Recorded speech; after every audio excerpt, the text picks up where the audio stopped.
อันสมบัติพระสถานบริวารพร้อมจะห้อมล้อมเราไว้ได้เพียงหนพอชีพดับทับถมดินสิ้นฝูงชนเหลือเพียงตนไปเปลี่ยวแต่เดียวดาย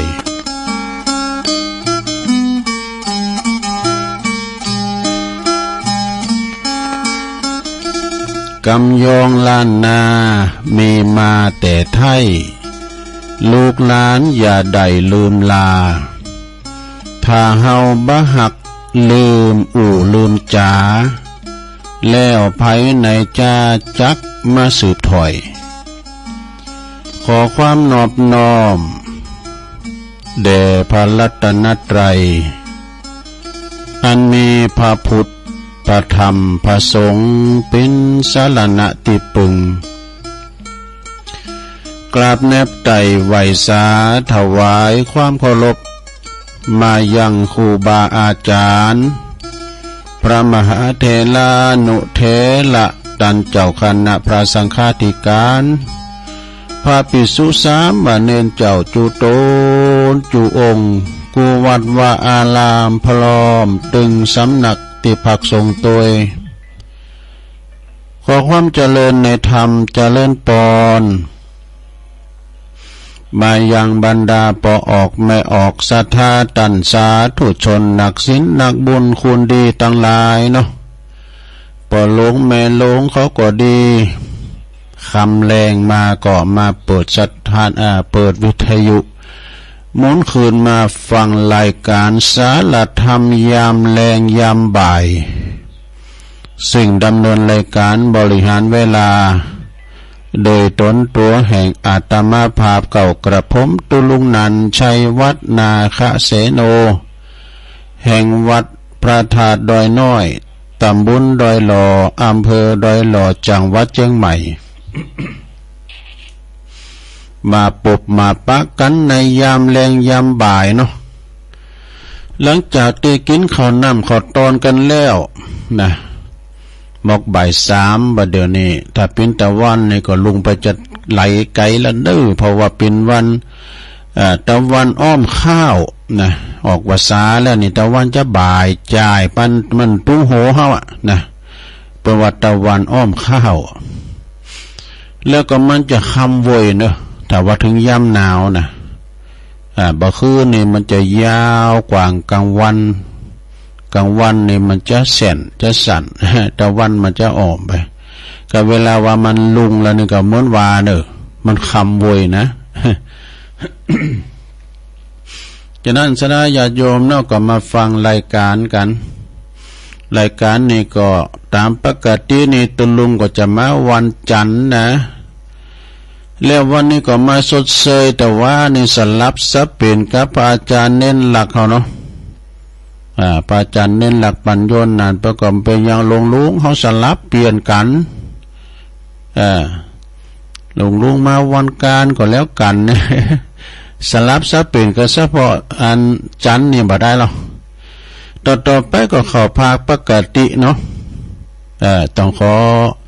ขอบคุณเมตตาธรรมอาจารย์พระอาจารย์เน้นหลักหนักเด้อแต่ว่าดูลุงก็ไปกันบุญนะกะไปที่วัดบุญยาวาสไปวัดบรรพตสถิตเนี่ยไปทำบุญกับหลวงปู่เขาแต่ไปกันเป็นคณะก็คุณไปหลายนะครูบาอาจารย์ก็ไปกันหนักกันหลายตั้งเวงป่าเป่าตั้งสายตั้งละปูนเจียงใหม่เองกันเนาะตั้งลำปางศรัทธาญาติโยมก็ไปกันหลายอยู่นะฝนก็ตกสิเป็นตีเนาะฝนก็ตกอยู่วันนี้ก็ยังซุยมาอยู่นะฝนเนี่ยนะฝนก็ยังตกมาอยู่เนาะศรัทธาเปิ่นว่าพายุมันเข้าก็ทำเห็นน้ำหลากน้ำนองกันทางอีสานนี่ก็เป็นที่อินดูเนาะทางอำเภอศพปราบนี่ก็เหมือนกันนี่น้ำท่วมน้ำนองอำเภอวังทองพิษณุโลกก็ฮะนะจังใดนะน้ำท่วมหมุนตั้งนี่จะมันก็ท่วมซ้ำซากเนาะมันเกิดท่วมที่ไหนมันก็จะไปที่หันนะศรัทธาญาติโยมน้ำมันหุงที่ไหนมันก็ไปที่หันนะอันนี้ลักษณะของน้ำดอก น้ำมีความเสมอเวลาว่ามันโถมที่ไหนมันหุงมันก็โถมหมดอะนะอนามัยมันก็โถมนะโรงเรียนมันก็โถมวัดมันก็โถมมาเยี่ยมโกเป็นบาป สถานีตำรวจของพักมันก็โถมมาเยี่ยมโกตำรวจยำมันเพราะนั้นมันมีความสม่ำเสมอเนอะเป็นกันหมดเนาะอันไหนกับศาลาเพิ่นเอาหลอดน้ำมันเสมอหรอกมันตรงไปอุ่นนางแต่ตัวเดี๋ยวไปดังสถานีวิทยุกันเด้อขอบคุณสถานีวิทยุที่เปิดหับสัญญาณรายการธรรมะภาคภาษายองชงเวลาตั้งแต่ 15 ถึง 17:00 น.หรือว่าบ่าย 3 ถึง 5 โมงเนาะขอบคุณสถานีวิทยุคลื่นธรรมะของซุมโซนวัดหวยตองซักเนอ FM 98.75 เมกะเฮิรตซ์โซนใต้ซ้ายใต้ก็ฟังตั้งแต่ปน้อยทองคำหรือว่าหนุ่มผาจ้อมาละเนาะจบครั้งเปิ้นเนี่ยน้องเจเจก็เลยเสริมสัญญาณมาเหตุลุงเลยนะขอบคุณน้องเจเจด้วยเนอะขอบคุณสถานีวิทยุคณะสงฆ์อำเภอฝางเนอจังหวัดเชียงใหม่ FM 100.25 เมกะเฮิรตซ์เป็นน้องฟังไม่อายใส่ประการก็ฟังกันหลงหลายขอบคุณสถานีวิทยุคลื่นพระพุทธศาสนาการศึกษาและวัฒนธรรมวัดฝายหินเนอ FM 104.50 เมกะเฮิรตซ์เนอองค์ขลงในเมืองฟังกันหลงหลายคืนนี้ไปไกลถึงหลายด้อยนางแก้วหลายด้อยขุนตาลดอกแม่ไปปุ่นนะไปตังเจียงดาวฟังกันได้แล้วก็ขอบคุณสถานีวิทยุมนเสียงธรรมพี่น้องตังแม่แจ่มก็ฟังกันหลงหลายเนี่ยวัดบุผาราม FM 106.25 เมกะเฮิรตซ์นะขอบคุณสถานีวิทยุบ้านทุ่งเรดิโอFM 89.50 เมกะเฮิรตซ์เนออันนี้ก็ตังบ้านทุ่งเรดิโอและก็ขอบคุณสถานีวิทยุวิทยาลัยสงฆ์นครลำปางนะวัดบุญญาวาสวิหาร FM 106.50 เมกะเฮิรตซ์เด้ออันนี้ก็เป็นคืนบุญแต่ละสถานีที่เปิ้นลิงก์สัญญาณก็กล้องสัญญาณนำรายการเสียงจากธรรมะภาษายองนี่นะไปสู่ตันผู้ฟังนะถึงบ้านถึงจองถึงหอถึงเฮิรนลงเนอะก็ฟังกันไปวันนี้ตุลุงก็น้อมนำเอาพระธรรมเทศนาเรื่องอย่างตุทำลักษณะของคุณเฒ่าจะวางไผ่นะลงเนอะจะวางไผ่ลักษณะของคุณเฒ่านี่เป็นมรดกธรรมหน่อยสาถาโวก็เปิ้นจะมีเฒ่าปลาลาหมาเห่าเฒ่าคูบเห่ากลางจานเฒ่าไงนี่นะก็เดียวก่อนชั่วโมงที่2น่ะจะเล่าจะเตะถึงฝั่งที่มรดกสาถาโวนะจะพากับแม่น้อยอินยาสีเนื่อจากนครลำปางแม่น้อยอินยาสีแต่ว่าก็ปะกันประวัติตัวหลวงขอฟังเตะเนอะนะก็เลยเอามอบอันเนี้ยเนาะเอาทำมันมรดกธรรมลักษณะของคุณเฒ่าก็เอาหล่อสุ่มมาพองเพิ่มหูดคืออะไรอย่างเมง เอามาเป็นการเตะนี่ก็ขอบคุณนะแล้วก็หลายทันอยู่นะหลายทันอยู่ที่เป็นมอบซองมาก็ดีก็เอาพุ่นเอาวันพัดพุ่นนะอันนั้นอ้อมเจ้าวันพัดพุ่นดังดอยสะเก็ดนะแม่บนลันเขาก้านี่ก้อยว่ากันเนาะศรัทธาญาติโยมมาพบมาปะกันในวันนี้ก็ตรงกับวันอังคารนะวันอังคารที่10เดือนตุลาคมศรัทธาญาติโยมวันนี้วันที่10แล้วเนอะวันที่10ตุลาแล้วก็แหมวันที่14นี่ก็เดือน12ก็จะดับแล้วนะ14นี่นะสดาวันศีลใหญ่ศีลโลงเนาะต่างงานจ่ายโยมพิบาลไปจะปิดประตูหมอนนะ6เวลาเตงคืน พระยาต้านส่งใต้หือปอแม่ก็ต้านได้นึหรือว่ายังลืมตาหนูก็ต้านได้อยู่เปิ้นละเวเหหนอยู่หมู่เนี่ยเนาะ ตามในธรรมเปตพลีเปิ้นว่านะเปิ้นลุกจากเมืองอบายของอบายมามาเดินหนึ่งนะเดิน12เนี่ยเข้มข้นเนาะซะดาเนาะนี่คือความจริงเนี่ยอันนี้ปมเลื่อนพรหมมาเบนปมเลื่อนพรหมมาเบนเนี่ยเปิ้นอยู่บ้านป่าเบาะก้องงามโอ้เขาทาเนี่ยนะอันนี้คือความจริงของสังขารเนี่ยมันไม่จะได้ความจริงของสังขารเนี่ยเปิ้นก็ว่าอายุ51ถึง60นี่ก็คือช่วงเวลาที่จะเกษียณแล้วเนี่ยเกษียณก็คือเปิ้นก็จะออกจากราชการเนาะ60นะแต่ว่าคารวะญาติโยมนะถ้าหากว่าเป็นสังฆครูบาเจ้าเป็นเจ้าคณะตำบลก็ดีนะเจ้าคณะอำเภอก็ดีเปิ้นถึง80ก่อนนู้เปิ้นจะเกษียณอายุนะ80ปีก่อนหรือว่าถ้าเป็นเจ้าอาวาสเนี่ยปุ้นนะเต้าแก่มรณภาพปุ้นน่ะเด้อข้าเปิ้นลาออกเนี่ยนะเอาลูกศิษย์ลูกหาเต้เนี่ยนะฉะนั้นก็อายุ51นะถึง60ในประวัติช่วงเวลาที่จะเกษียณอายุราชการเนาะแล้วก็เวลาว่าอายุ61ถึง70ปีเนี่ยเหรอคือช่วงเวลาที่อายุสูงอายุแล้วนะสวสูงอายุอย่าน้อยใจเนี่ยถ้าจะมีคนเล็กเฮาว่าลุงป้าห้องงานบ่ได้ห้องเพื่อห้องอายก็มันก็เปิ้งเนาะมันก็เปิ้งมันก่อนนี่ตัวลุงยามมันหนุ่มหน่อยเนาะเขาห้องตัวปีก็มันอกมันใจนะเถ่ามาห้องตัวลุงกำก่อนนี่ก็ไม่เคยยอมรับแล้วนะไปห้องตัวลุงใช่น่ะ เอาเข่ามันก็เลยยอมรับโดยปริยายนะก็มั่นเท่าหมดแล้วนี่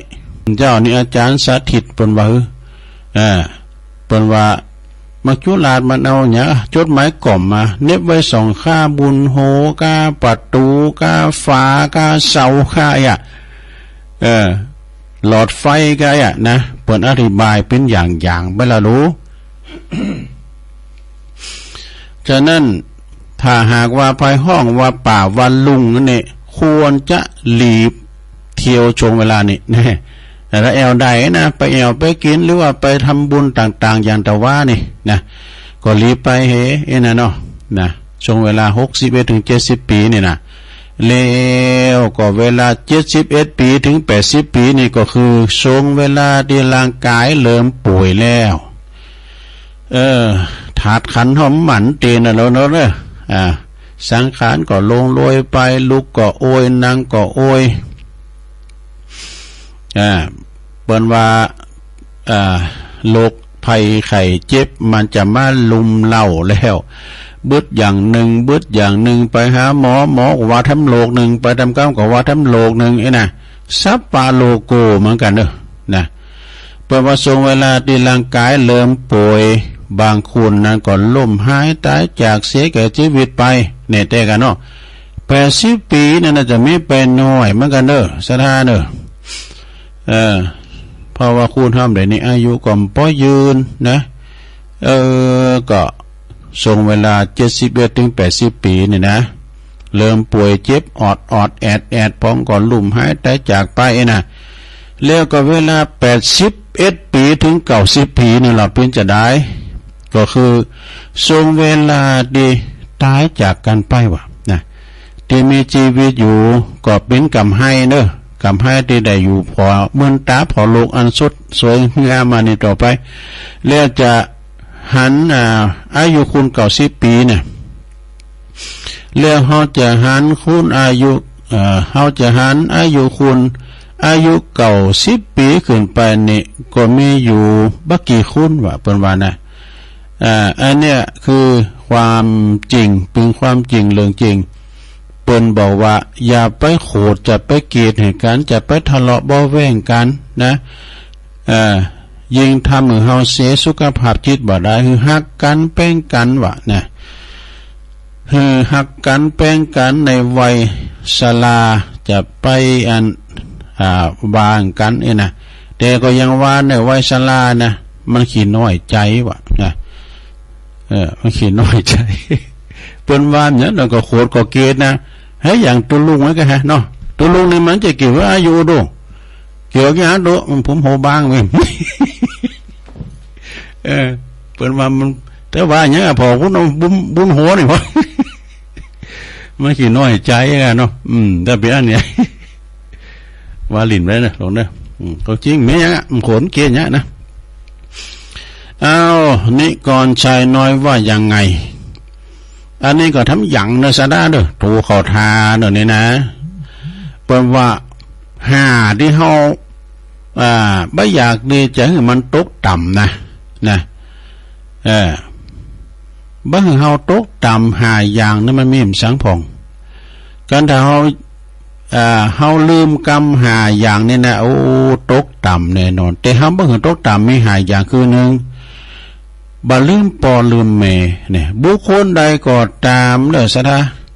ถ้าเป็นคนในลืมปอลืมแม่อีนะหมายความว่าบัดเจริญนะซะนะบ้างพองนี่บ่ถูกกับปอกับแม่นะปากฮอพอหน้าบ่เป็นปอเป็นลูกเป็นปอเป็นแม่ก็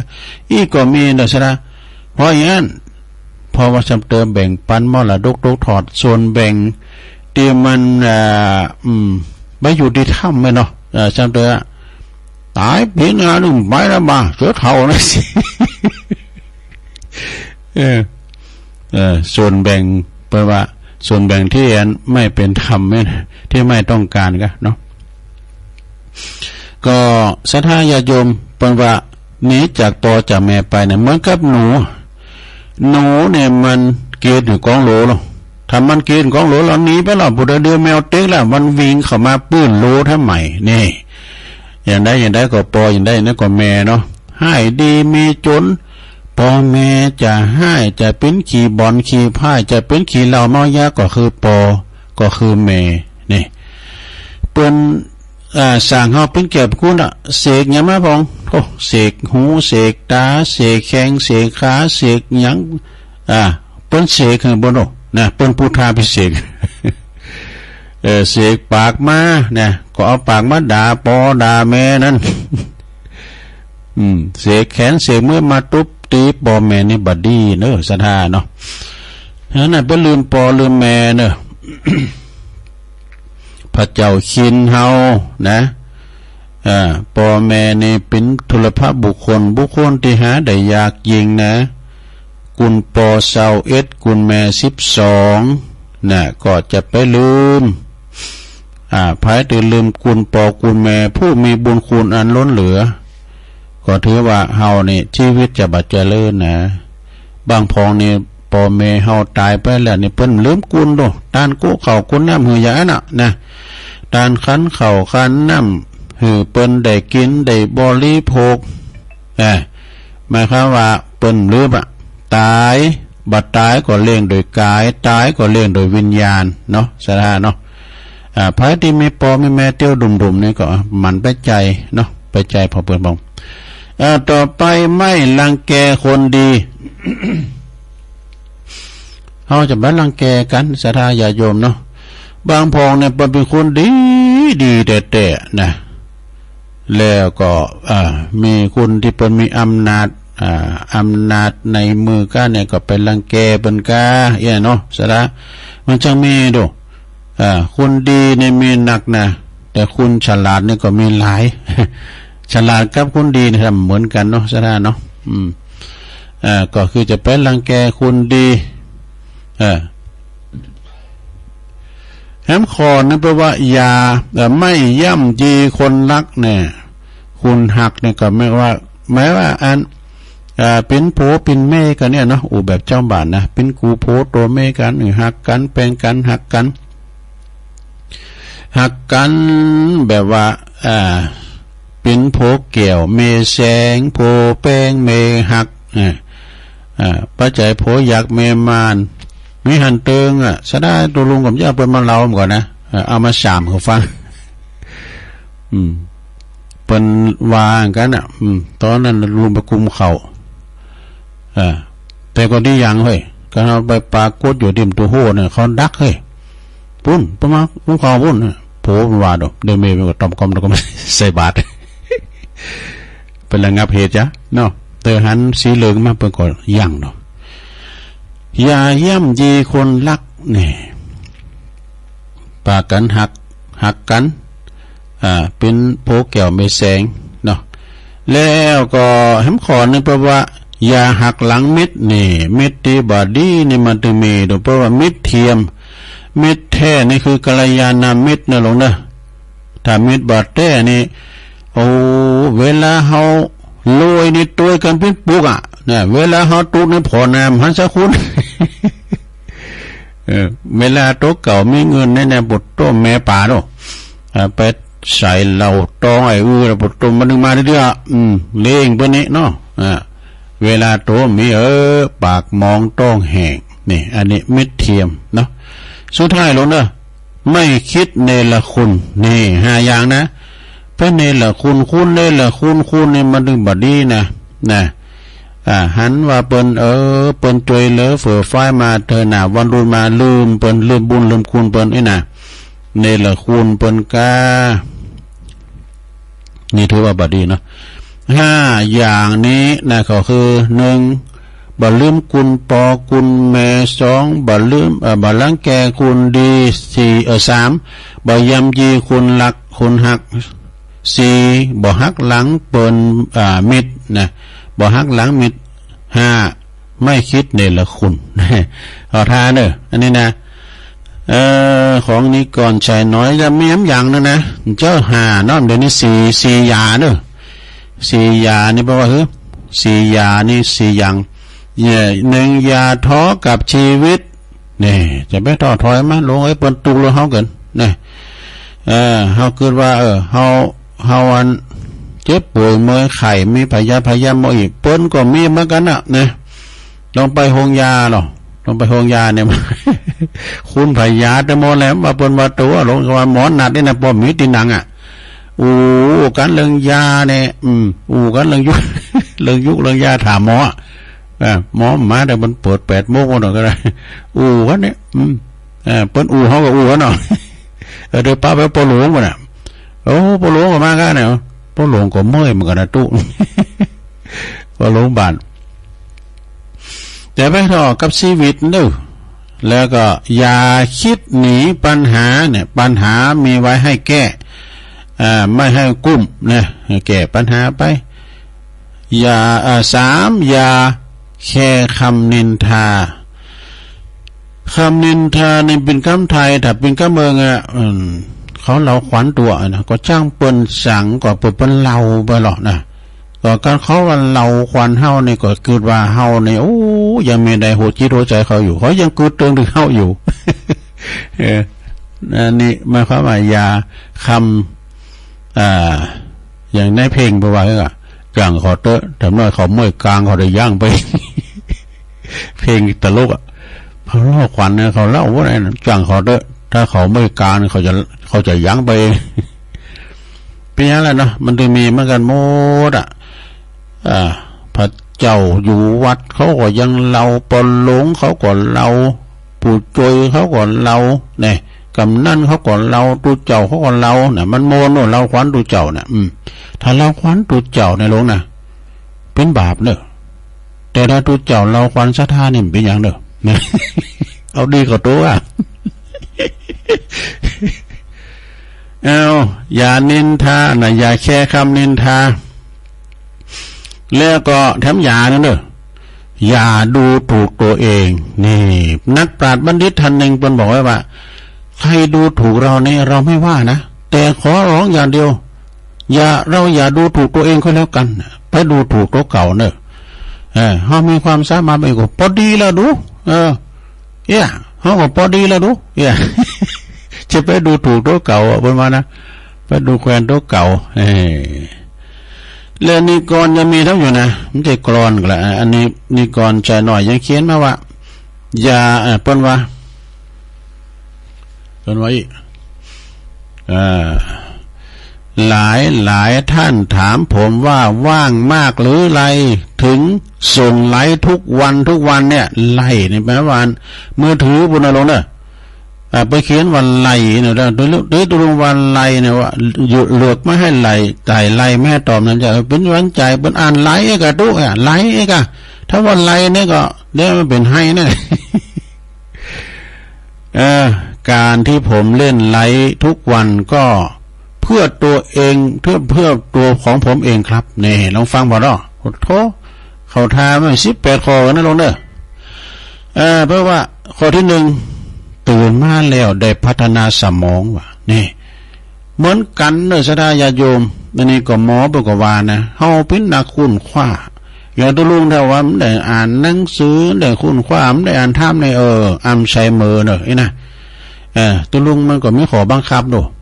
การที่มันนางอู่นางจาก็ปออกศรัทธาเนี่ยว่ามันจะนั้นจู่ๆก็มันนางอู่ไปโมมใจนานต้องมีความพร้อมนะ อยู่ในสนามรบต้องมีอาวุธเนาะต้องฝึกมาก่อนนะแต่เป็นถ้ำก่อนเล็บไม้กั้มหนึ่งก่อนเนี่ยลงเอ้ยจู่ๆแล้วมาอู่มาเอ็มใจนางปาดบัณฑิตตัวแท้หรออย่างตัวลุง35อ่ะจบป .4 ไม่มีเส้น 100% ราษฎรเต็มขั้นต้องเรียบต้องลืมนั้นมาก่อนเนาะพัฒนาสมองเด้อข้อที่1นะข้อที่2แล้วได้ทักทายเพื่อน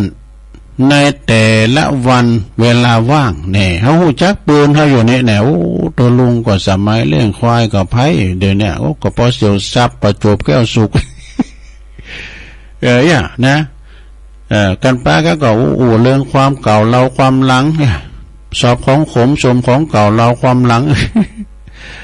หมายความว่าเฮายังคิดถึงเปินอยู่นี่นะเนาะเปินแท้เปินเทมอันนี้เปินแต่เนาะ3ได้ทบทวนจือเปินในไลฟ์ทุกวันนี่อย่าไปสูงตัวลุงสันเตเปินตักตังลายเนาะ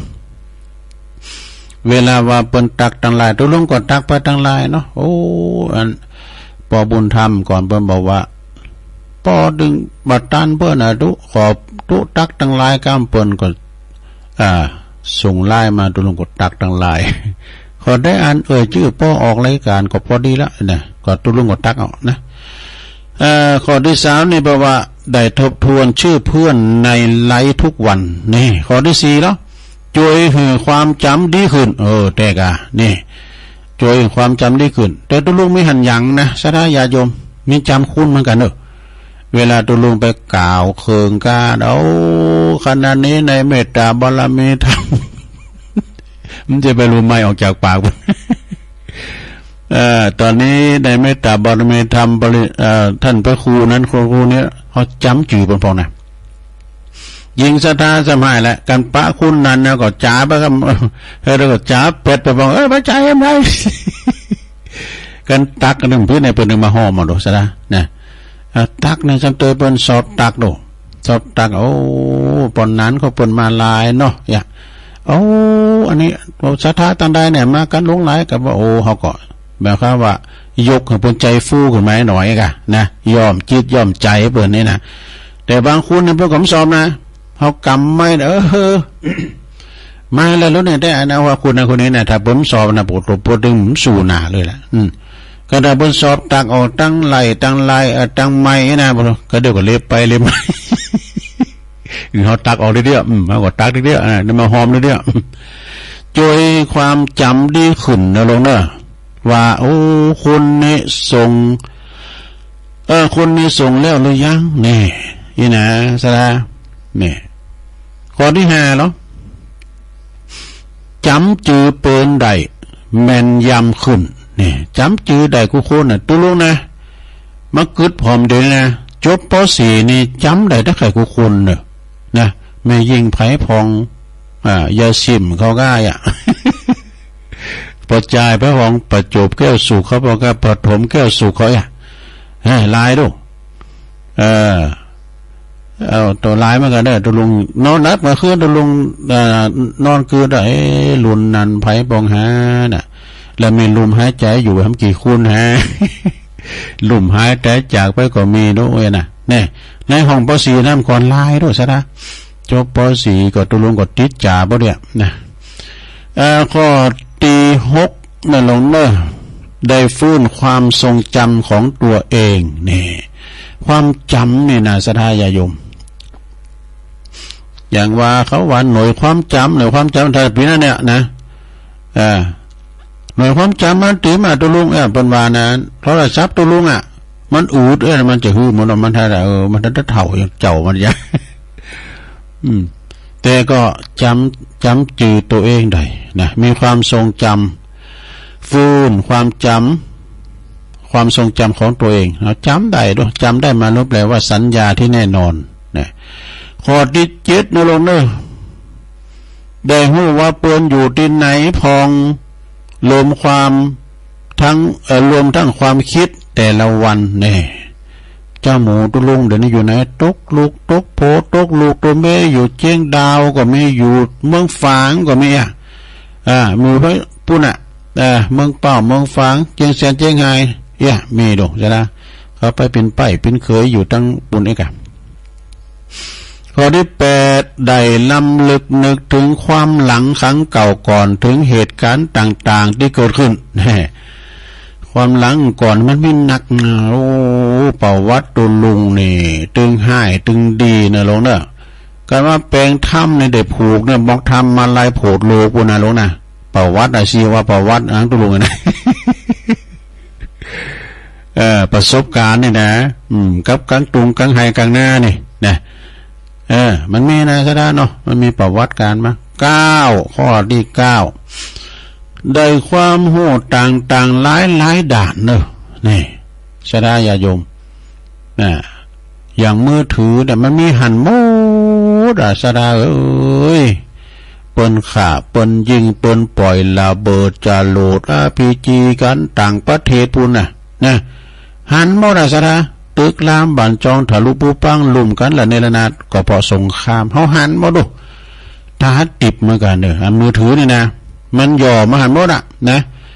ในโลกในหย่อว่าไว้ในฝ่ามือเฮานี้ก็แต่นะแต่ก่อนเนี่ยบ่เตอไปพอโทรทัศน์โทรทัศน์ขาวดำเนี่ยนึงนะตุ่มก่อนนี่โทรทัศน์ขาวดำมาก่อนเนาะเขาตู่มีผู้โซนมาสมัยโทรทัศน์ขาวดำแล้วนะตุลุงเนี่ยพอบ้านลุงทอนช่อง8ลำปางก่อนแล้วก็ยังก่อนนี้เรื่องแม่นั่งพระขนมพองก้าเนาะเอาพอกันก่อนนะหลายอย่างอยู่ซิงเกิลเวอร์ก้าแล้วก็เอาเขาก็ทอดทัศสีมาดูนี่เขาดำก็ตกไปเอาเขาก็ทีวีที่มีซีดีมาพอหนังก็เปิดพอซีดีหันโทรทัศน์สีก็ตกไปก่อนเนี่ยพอตู้เกมยังมีหมดเดี๋ยวนี้มันมือถือปราบหมดคิดเลกานี่มีหันหมดนะคิดเลกาเครื่องคิดเลกก็มีในมือถือมีหลายอย่างมันปราบไปหมดหลาตามเต้นี่ปฏิทินมันก็มีในมือถือเขาจะแย่งแวนเนี่ยมันมีแวนเนาะมือถือบางอันมีแย่งแวนพอนะพอหูพอเงาเขาตัวเก่านะมันมีหันหมดเลยมือถือนี่นะแล้วก็ข้อที่10ได้ลงเนี่ยได้หูตันเล่ห์เหลี่ยมของการหากินของมิจฉาชีพแต่กันเนาะเนี่ยมีมันหันเล่ห์เหลี่ยมของเปิดมาแบบใดนะมันจะมาแบบไหนรูปแบบใดนะคุณเฮานี่มาก่อนระมัดระวังนะจะเติดแต่งตัวภูมิฐานนะมาขายเขาขายของขายคู่แปะกำยาบ่อยนะไปไว้ใจนะลงเนอเขาอยากหมากแป้งนะข้อที่11เนอะย่อมแล้ว18ข้อนี่ได้หู้หันเหตุการณ์ต่างๆที่เกิดขึ้นทันทีเนี่ยอย่าให้พอในมือถือลงพอTikTokนะมันเอาลงนะเอาไปหันบ้านเมืองละน้ำถมก้าน้ำนองก้ามันหันหมดลงเนาะบนกระซากสายสอยกันก้าเนี่ยมันถ่ายด้วยมันเดี๋ยวนี้มันมีกล่องซองนะเขาวัดเขาว่านเดี๋ยวนี้ ติดกล่องสองหมดอ่ะนะอย่างวัดพระธาตุด้วยหน่อยเขาเนี่ยตัว17 ตัวกันนะกล่องสองตั้งแต่โหดนาขึ้นมา มันมีในมือถือบ่น่ะไปขึ้นมาในหันว่าน่ะนะข้อที่12เนี่ยได้ฟังเพลงหลายแนวทางที่ปนส่งมาหือนะวันนั้นไปส่งมาหือเนี่ยทุนทองใจห้องเพลงยังคีย์เดิมอยู่เนอะกล่องเพลงเนี่ยจะเป็นทุนทองใจตัวแท้กันฮะเนาะ90 ปีแล้ววะเนี่ยข้อที่13เนอะได้ความรู้เรื่องการทำอาหารหลายชนิดนี่การแฮมกินจางหลงลองพิมพ์กับอะไรสมมติว่าซ่าชีนใส่อะไรบ้างนะไม่จะบอกผู้ใหญ่ ลาบจีนนี่นะไม่จะบอกผู้อย่างนี่มันมีแน่บ่ได้หลงพอแล้วอย่างว่าเขาใครฟังเพลงอย่างนี้นะเอาพิมพ์กันไปทูลทองใจรู้เพลงทูลทองใจโปรดเถิดดวงใจมีหันหมดเอาไข่หันสัตว์โลกที่น่ารักเลยนะบุตรโตนักล่าไอ้นะบุตรโตมันกาบมันกว่ากินกันกินกวางกินฟ้านะเสือนะสระมันมีหันหมดหรอกข้อที่14ได้วิธีรักษาโลกรักษาสุขภาพร่างกายแต่กันเนาะไผมีหมอดียาดีก็บอกกันเด้นะเพื่อก็จะบอกนะไผเป็นโรคเบาหวานนี่นะอันนี้ปู่โจยโตเนี่ยปู่โจยโตบนบอกว่านะอันนี้อาจารย์ประครูกัลยาณปราโมทย์บนบอกมาตัวลูกนะลูกเป็นโรคเบาหวานก็ผมก็ขึ้นมีกับลูกเนาะถ้าไปเป็นก็บอกแล้วตามนี้นะจะได้เอามาน้ำประครูนี่กะเขาเอาน้ำอุ่นก็ได้น้ำจิ๋งอันนี้ก็ได้แล้วก็บีบน้ำประครูใส่กินไปได้คุณลูกมาเมื่อเช้ากินไปก็แก้ว2 แก้วนี่นะเบาหวานมันหายไปวะลงเนี่ยลองมาแล้วตัวลุงเป็นเบาหวานแล้วนี่แล้วก็ข้อที่15ข้อที่15นี่ได้ดูเรื่องตลกครบขันได้ฟังเสียงตลกครบขันเนี่ยทำถึงอารมณ์ดีเนี่ยอย่างตุ้งลุงไว้นะลุงแต่ก็ปิ้นมุกตุ้งลุงของก็มีนะลงไปถือเนอะก็ไข่ไม่หลงไข่โหนะกันไข่โหค้ำคันนิดหน่อยนี่ไม่หลงไข่โหตุ้งลุงก็ดีใจละนะดีเลยว่าเฮาหน้าโศกหน้าเศร้าอย่างโง่โศกน้ำตาเนอะ แต่พองลิ้นพองจะไปถือสาเนาะเอาเหอะมันตลกครบคันไปพองกะขอยกวินตุ้งลุงให้อันคุ้นเนาะให้ตุดเนาะตุ้นอื่นเนี่ยเปิ้นก็อู่เรื่องน้ำเรื่องธรรม ข้อที่16ไปเลยได้ใจเวลาวางคลายเหนื่อยจากการทำงานนี่เน็ดเหนื่อยมากเนี่ยเขาก็คลายเหนื่อยไปพองเลยนะฟังเรื่องเบาๆเนี่ยฟังเรื่องขำขันตลกโปกฮาไปพองเลยกะจะไปฟังเรื่องเขตสูจะเป็นบอมตัวจะตั้งขาเขาสารโอโตอานันต์ก่อนนักอ่ะเลย เอาทำแล้วนะเนาะเขาสานแป้งนะลงนะสิ่งยิ่งน้ำท่วมนะน้ำท่วมเขาทางอีสานหมดโอ้เสียดายเขาเป็นลายล้อยไหนาข้อที่17นะได้พักผ่อนอย่างมีความสุขที่ได้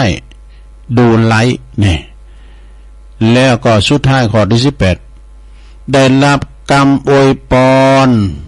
ก่อนที่จะรับจะนอนตอนกลางคืนเนี่ยเหตุผลนี่แหละครับที่ทำให้ผมเล่นไลฟ์ได้ทุกวันจบเนื้อสาระเนอะอันนี้นิกรชัยน้อยส่งเข้าประกวดโอ้ขอบคุณหลายๆยินดีหนักๆเนอะ ที่จริงก็มีทำอยู่ในสาระก็เดี๋ยวเอาตอน2กันเนาะนะตอน2นี่ก็จะมีอยู่แม่ต่อมค่ำก็สูงมากนะแม่ต่อมค่ำจากป่าสร้างน้อย ก็เดี๋ยวจะให้แม่ต่อมค่ำนะครับแล้วก็อันของอัน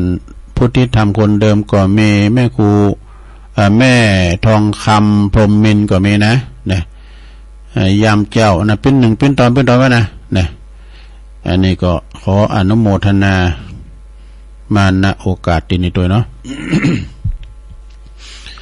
ก็ขอบคุณพี่น้องศรัทธาญาติโยมเนาะที่ว่าไปปะไปปบกันแต่ว่าเนี่ยเนาะครูบาอาจารย์ก็ไปกันหลายเนาะศรัทธาเนาะพี่น้องตั้งลำปางเวียงป่าเป่าโอ้อันนี้ก็เพราะว่าหยังก็เพราะว่าคืนบุญเนี่ยกันมีวิทยุเนี่ยเฮาไปหูหันกันเนี่ยบางพองเนี่ยก็โอ้ก่อนได้ยินกระเสียงก็มาหันโตเป็นตัวอย่างอี้อ่ะก็เพราะว่าเพิ่นฟังวิทยุนั่นแล้วศรัทธามันการฟังนี่มันง่ายฟังวิทยุนะเฮาอ่านหนังสือพิมพ์ได้สะกดอยู่นะอันนี้ว่าไปเฮาบริโภคอย่างเดียวนะฟังอย่างเดียวเอาหูฟังอย่างเดียวเยการไปถ้าการฟังนี่มันสบายหลวงเยการไปยิบจักพักร้อยไปหูก็ติดฟังอยู่ตั้งวิทยุไว้นะได้การได้งานเนี่ยหูฟังแล้วก็การทำงานเยไปมือเยการไปแต่ถ้าหากว่าเอามือกำแล้วก็กดไล่กดเล่ากดไล่อยู่หานะมันได้การเนาะมันตามันผอพี่ลูก ได้เยการเนาะฉะนั้นญาติโยมทั้งหลายว่านี่ก็ต้องขอบคุณอนุโมทนาเนอะโอ้ยพัฒหารเพลเบิ่นขอบคุณแม่ครูเลยเนอะอีปีโยมแม่บ้านที่ว่าเอาตุลุงเนี่ยปวดตัวเปิ้นเอาของกินที่เป็นจิ้นหนึ่งก็จะนะเอาไว้ตุลุงเอามาหนึ่งเจ้าเนี่ยเนาะก็ขออนุโมทนาไปอู่ยตุน่ะก่อนขอสุมาเนาะถ้าอย่างได้แล้วก็มีการไม่งานก็ปากันแอมเนาะยงยุทธมณีวันเนี่ยนมัสการครับตุลุงผมฟังอยู่บ้านบ่อแหวลำปางอาจเจริญปอนเนอะยมยงยุทธเนี่ยเป็นฟังตลอดนะแต่ว่าเปิ้นโทมได้แต่เปิ้นส่งเปิ้นตักตั้งลายมายมนวลนิชาวาชาติฟังอยู่เนอะเจ้านี่นะแม่สีทอนจากหนองบัวไซปราการนะวิทยุบันดังเจ้าวิทยุพระบาทอุดมได้เสกพอสกรรมเจ้ามันดังกะเป็นอย่างเด้อเวลาฝนตกฟ้าห้อมมาอย่างน่ะอินเทอร์เน็ตนั่นแหละพี่น้องมาฟังดักแซบเนอะแม่ครูพลพิษทิพลึกเนอจากบ้านแป้นนะไว้สาตุลุงฝนตกเจ้านะก็ซุยเหมือนกันนะแต่ในตกสิเหมือนกันเนอแม่ครูเนอแม่ครูเปิ้นก็ไปกินไปตานที่ไหนไปก็ไปอยู่กับคืนสีขาวเฮาเนี่ยนะแม่ครูลาวันปุนตวยนะทางซ้ายถ้าบอกก็มีหลายกะพูดไปทางแม่เจียมจิตครับปุ่นเมืองจีหลงเมืองจีใหม่บุนะแม่บลอยเนาะแม่ลอยเขาเนี่ยแม่ลอยเนี่ยสเตยเปิ้นเอาลูกเปิ้นมาเดี๋ยวเอามาตานน้ำเปิ้นไปตู้น้ำมานี่ได้น้ำจะนักอ่ะเปิ้นเอาตุลุงเอาไว้อันเนี่ยกะส่งกาแฟให้ใส่น้ำห่อนเขาทาได้เนอะมีหลายก็มาเนี่ยแม่ลอยเนอะปอมะลิเขาแล้วก็แม่หลวงสุมาเขาก้าเนี่ยแม่พลอยเขานี่ทางปูนทางป่าหะโยมยุพินหอมมาลาปีน้อยเนอะอันนี้จากแม่โยกเนอะฟังอยู่เจ้าชัดเจนดีนะและกลุ่มขึ้นสีขาว144แล้วก็โยมโดยน้อยพัฒนาโยมกรกำมลโดยน้อยพัฒนาหนองหานสันทรายฟังอยู่อันนี้เป็นการตักต่างลายเนาะนะตอนนี้ไปตุลุงก็จะร้องเปลี่ยนบรรยากาศกันเนาะฝนตกฝนอ่อยเนี่ยไปอยู่บ้านอยู่จ้องมองจ้าลองโทรมาหรอ โทรมาที่เบอร์อย่าง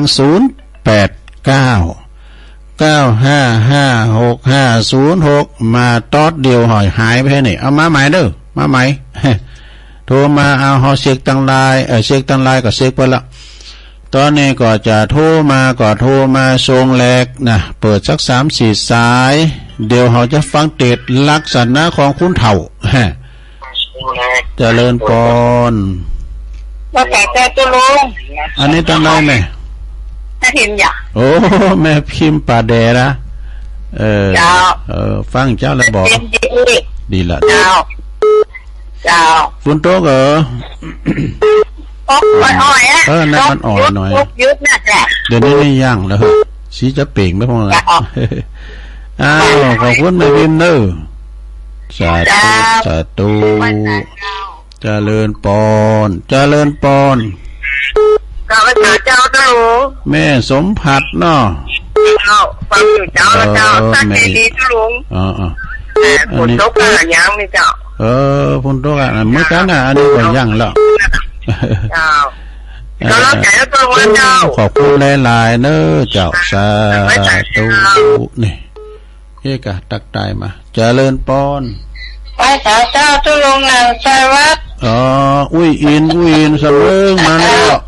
อุ้ยอินเสมอเนอะฝนตกวันกันเนาะตุลงเนาะมันฝนอ่อยนะเจ้าบัดตกแต่ตกก่อนนะมันเป็นพายุมันจะมาโทรประเทศเนาะแต่พายุแม่มัน48-49เนี่ยมันได้อย่างเนาะโอ้เนาะจ้าพี่เขาล่างจ้าตุลงเนี่ยสาวขอบคุณหลายๆนะอุ้ยเนอะจ้าพวกมาได้ตั้งแต่ไปแล้วทั้งหมดไม่ยังถ้าพร้อมแล้วก็ว่ากันเนาะอันนี้ตัวแทนพี่น้องแม่สาบเสมอนะเจริญปอนแม่จ้าเจ้าตุลงอันแม่จ๋านะแม่จันเลื่อนสายว่าปีถึงแล้วเหรอโอ้ก็ไปตัวกันน่ะเนี่ยได้แต่ก็ลืมไปแม่จันแม่หามเถินบ้านแม่เห็นเนาะโอ้พุทธฝุ่นต้นนะกันเดือนบ้านแม่เพ็ญนะตั้งแต่ขั้นคองนี่ไปโอ้ตกบ้าหอกน้องหาแล้วบอกว่าฝนตกหลายตัวนี้หมู่บ้านนี่นะตอนนั้นยักษ์ตัวลงวันออกบ้านไปหรอไอ้สุยเนี่ยตกมาป้ายวันนี้นะแม่เห็นว่าตกแต่ตกกว่าแม่เพ็ญลุงรถก็เอาจ่องมาครับก็เกิดมันฝนตกหลายก็น่าลืมจะใครเนาะเดือดเริ่มยังไงเนาะก่อนนี่ทำมาไว้นี่เอาไว้นี่ก่อนไปยัดเอาปูกันเนี่ยกำลังปิ้นก็หือไปเนาะเอาลงดิจะลุงพูดกันรับลุงไปนี่นี่น่ะลุงนี่กันหมดเนี่ยพี่ยังเนาะเอาแล้วจะมีจัดหนักนะนั่นใบมะขูดก็มีขมิ้นก็มีป้าว่าได้ก็ยินดีกับแม่จันหนักเด้อสาธุแต่ว่าเนี่ยไปกันหลายเด้อเจริญปอนอ๋อเป็นนั้นพึ่งไงโอ้ว่าเรื่องไม่ต้องเอาขาดเลยเป็นนั้นพึ่งมาแล้วโอ้แล้วจะหายไปจัดโมงอ่ะลูกไม่จะทำว่าหลวงเหรอฮะลูกไม่จะว่าหลวงเหรอวันนั้นไม่ได้ไปแล้วโอ้โหจะลากย้อมจะลากลูกเดิมหมดลูกโชกพอเขาไปเอาได้มือเดียวจะตีเนี่ยอันน่ะโอ้เมื่อคืนมันได้เที่ยวดีให้เราไม่ได้ตาตู้ตาเตอร์ก็จวนกันไปแล้ววันนั้นคุณตุ๊กเฮ้ยวันนั้นนะตุ๊กนั่งคนไปตัวลูกเราอย่างพ่องานดีๆก็ไม่ได้จะจะหาเลยบอกโอ้โหลงเลยได้กะเดินชุดสองปิ้งนี่ตัวลุงไปมีกาลุงปไว้กะแต่ว่าคุณจะร้ายนะเป็นแป้งเต้นไปหรอเขาได้คุณไปนานเลยข้าวสารโตหลายเตือนนี่ลุงปีนานน่ะโทรมาแล้วก็เลยเขาบัดกันแล้วบัดได้กันแล้วแม่ยังโทรมาหลวงลุงกะดีแล้วดีอยู่บ้านเนี่ยแม่แม่อยู่แม่อยู่ตำบลมังเงินเลยแม่ยังค่ะแต่ว่าน้ำค้างแม่ยังก็ตำบลเงินเนาะตำบลมังเงินแม่แก้วมังเงินจะโทรประจำนั่นน่ะแม่แก้วอ่ะแก้วแม่แก้วเนาะชัดเจนได้ไหมเนาะฟังแค่ละนั่นแม่เนาะดีแล้วแม่ทักวันนี้ประจำอ่ะกูโทรกูงงอ่ะอากาศไปบุกมาแถมแม่กะปุกวันปุกยินดีแม่แก้วเด้อโอ้ว่าพี่น้องแม่ทักก็มาลายดูมาที่วัดบรรพตสถิตอ่ะตังแม่ทะลำปางว่าก็คณะสงฆ์ตำบลอำเภอศพปราบก็มานะหลวงพ่อเจ้าคณะอำเภอก็มาพิจารณาภาพลมนะศพปราบลำปางศพปราบเพิ่นก็น้ำท่วมเหมือนกันนะเจริญปอนเจ้าภาษาเจ้าต้นลงดันใจประเดดเด้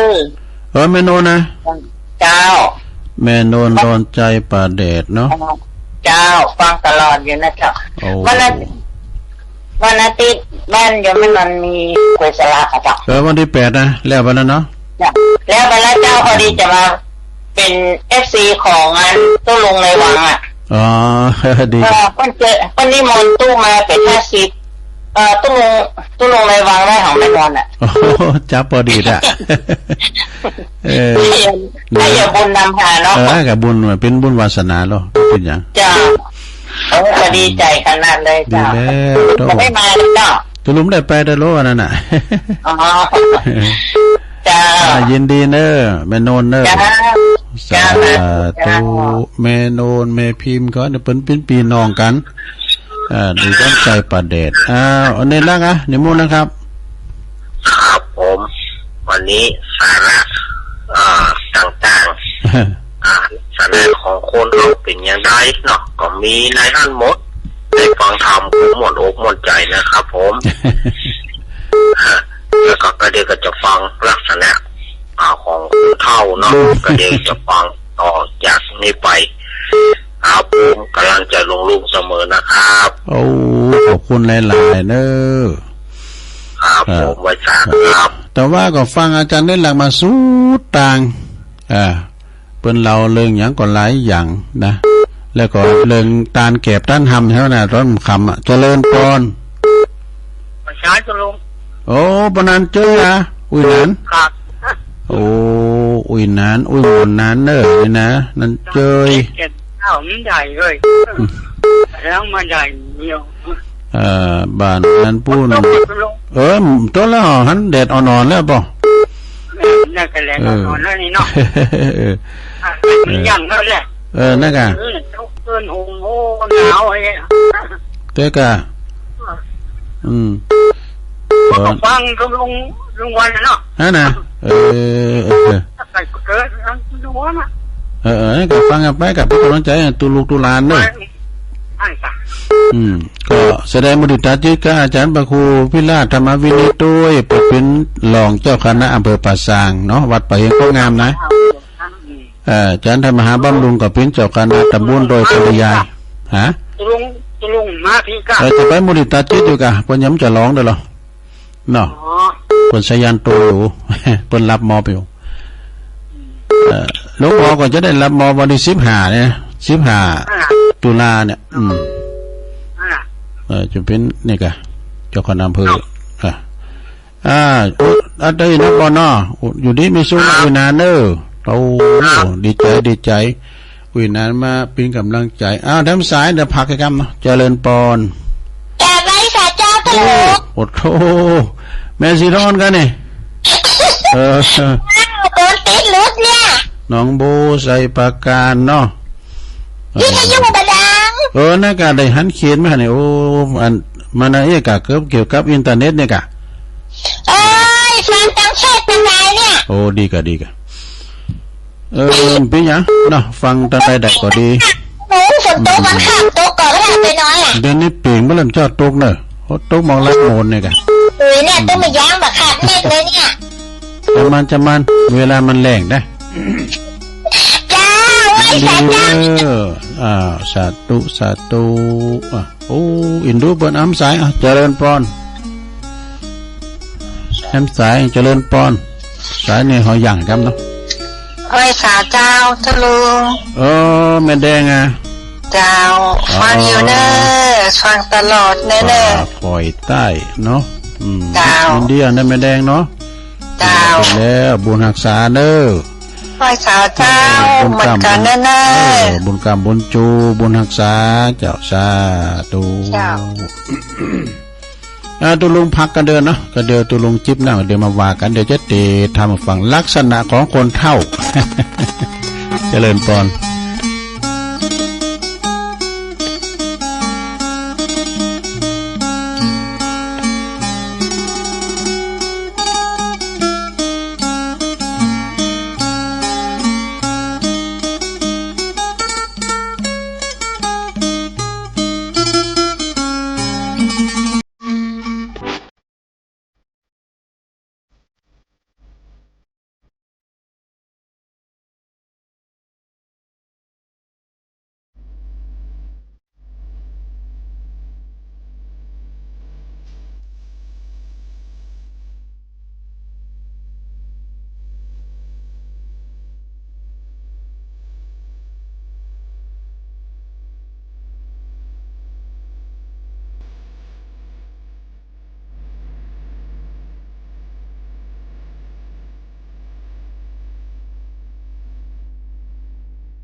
เอาแล้วศรัทธาญาติโยมทั้งหลายเจริญพรชงที่สองเนาะชงที่สองสุดท้ายขณะนี้ท่านทั้งหลายกำลังหับฟังรายการสารธรรมยามแลงสารธรรมยามบ่ายซึ่งก็ดำเนินรายการโดยตนโตแห่งอาตมาภาพเก่ากับผมตุลุงนันชัยวัฒนาคาเซโนจัดรายการอยู่ที่บุญวัดพระธาตุดอยน้อยเนาะวันนี้ก็สลับซับเป็นกันอย่างที่บอกเนอะแต่เฉพาะการจะจันทร์การนี่บ่ได้จันทร์กันน่ะก็ปกติเนาะตุลุงก็มาวันจันทร์แล้วก็อาจารย์เน้นหลักก็จะมาวันอังคารนะเพราะว่าเสาร์จันทร์นี่ว่านี่ไปทำบุญกันเนาะสลับซับเปลี่ยนกันไปฉะนั้นก็สถาญาติโยมแดดอ่อนๆแล้วเนอะตอนนี้นะแดดอ่อนๆแล้วก็เป่งใสไว้ยะไปพองก้าเนาะตั้งฝ่าตั้งฝนมันพายุเข่าก็เป็นเนี้ยนะตามหืนน้ำโทมน้ำนองกันไปนะเป็นที่อินดูเป็นน้องเกษตรกรเจ้าให้เจ้านาเขาเนี่ยนะที่ผลกระทบกับฟ้ากับฝนกับน้ำมันนองนะ ก็ตอนนี้ไปสถาญาติโยมทั้งหลายสุสังละพะเตปัญญังนะ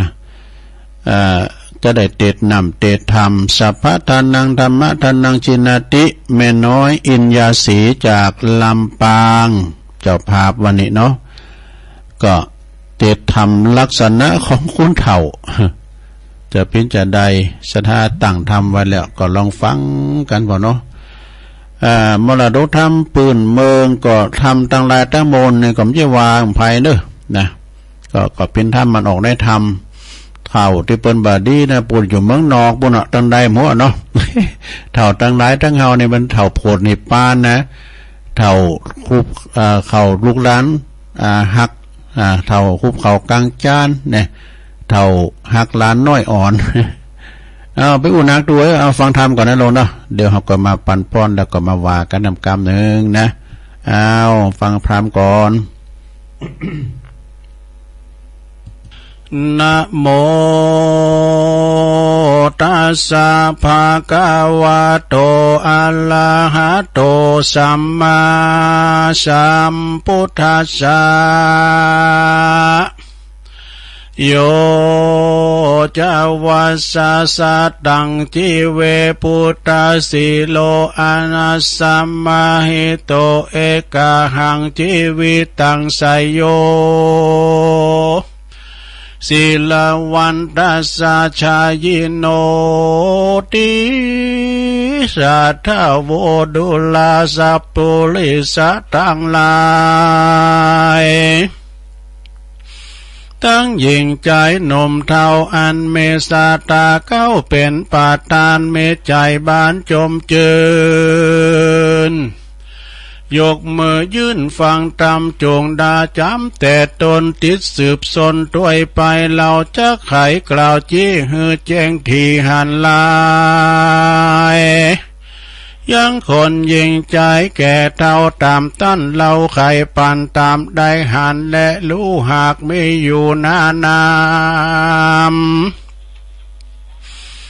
และตามพระองค์คำที่ไว้เทศนาไว้เป็นตาลาโค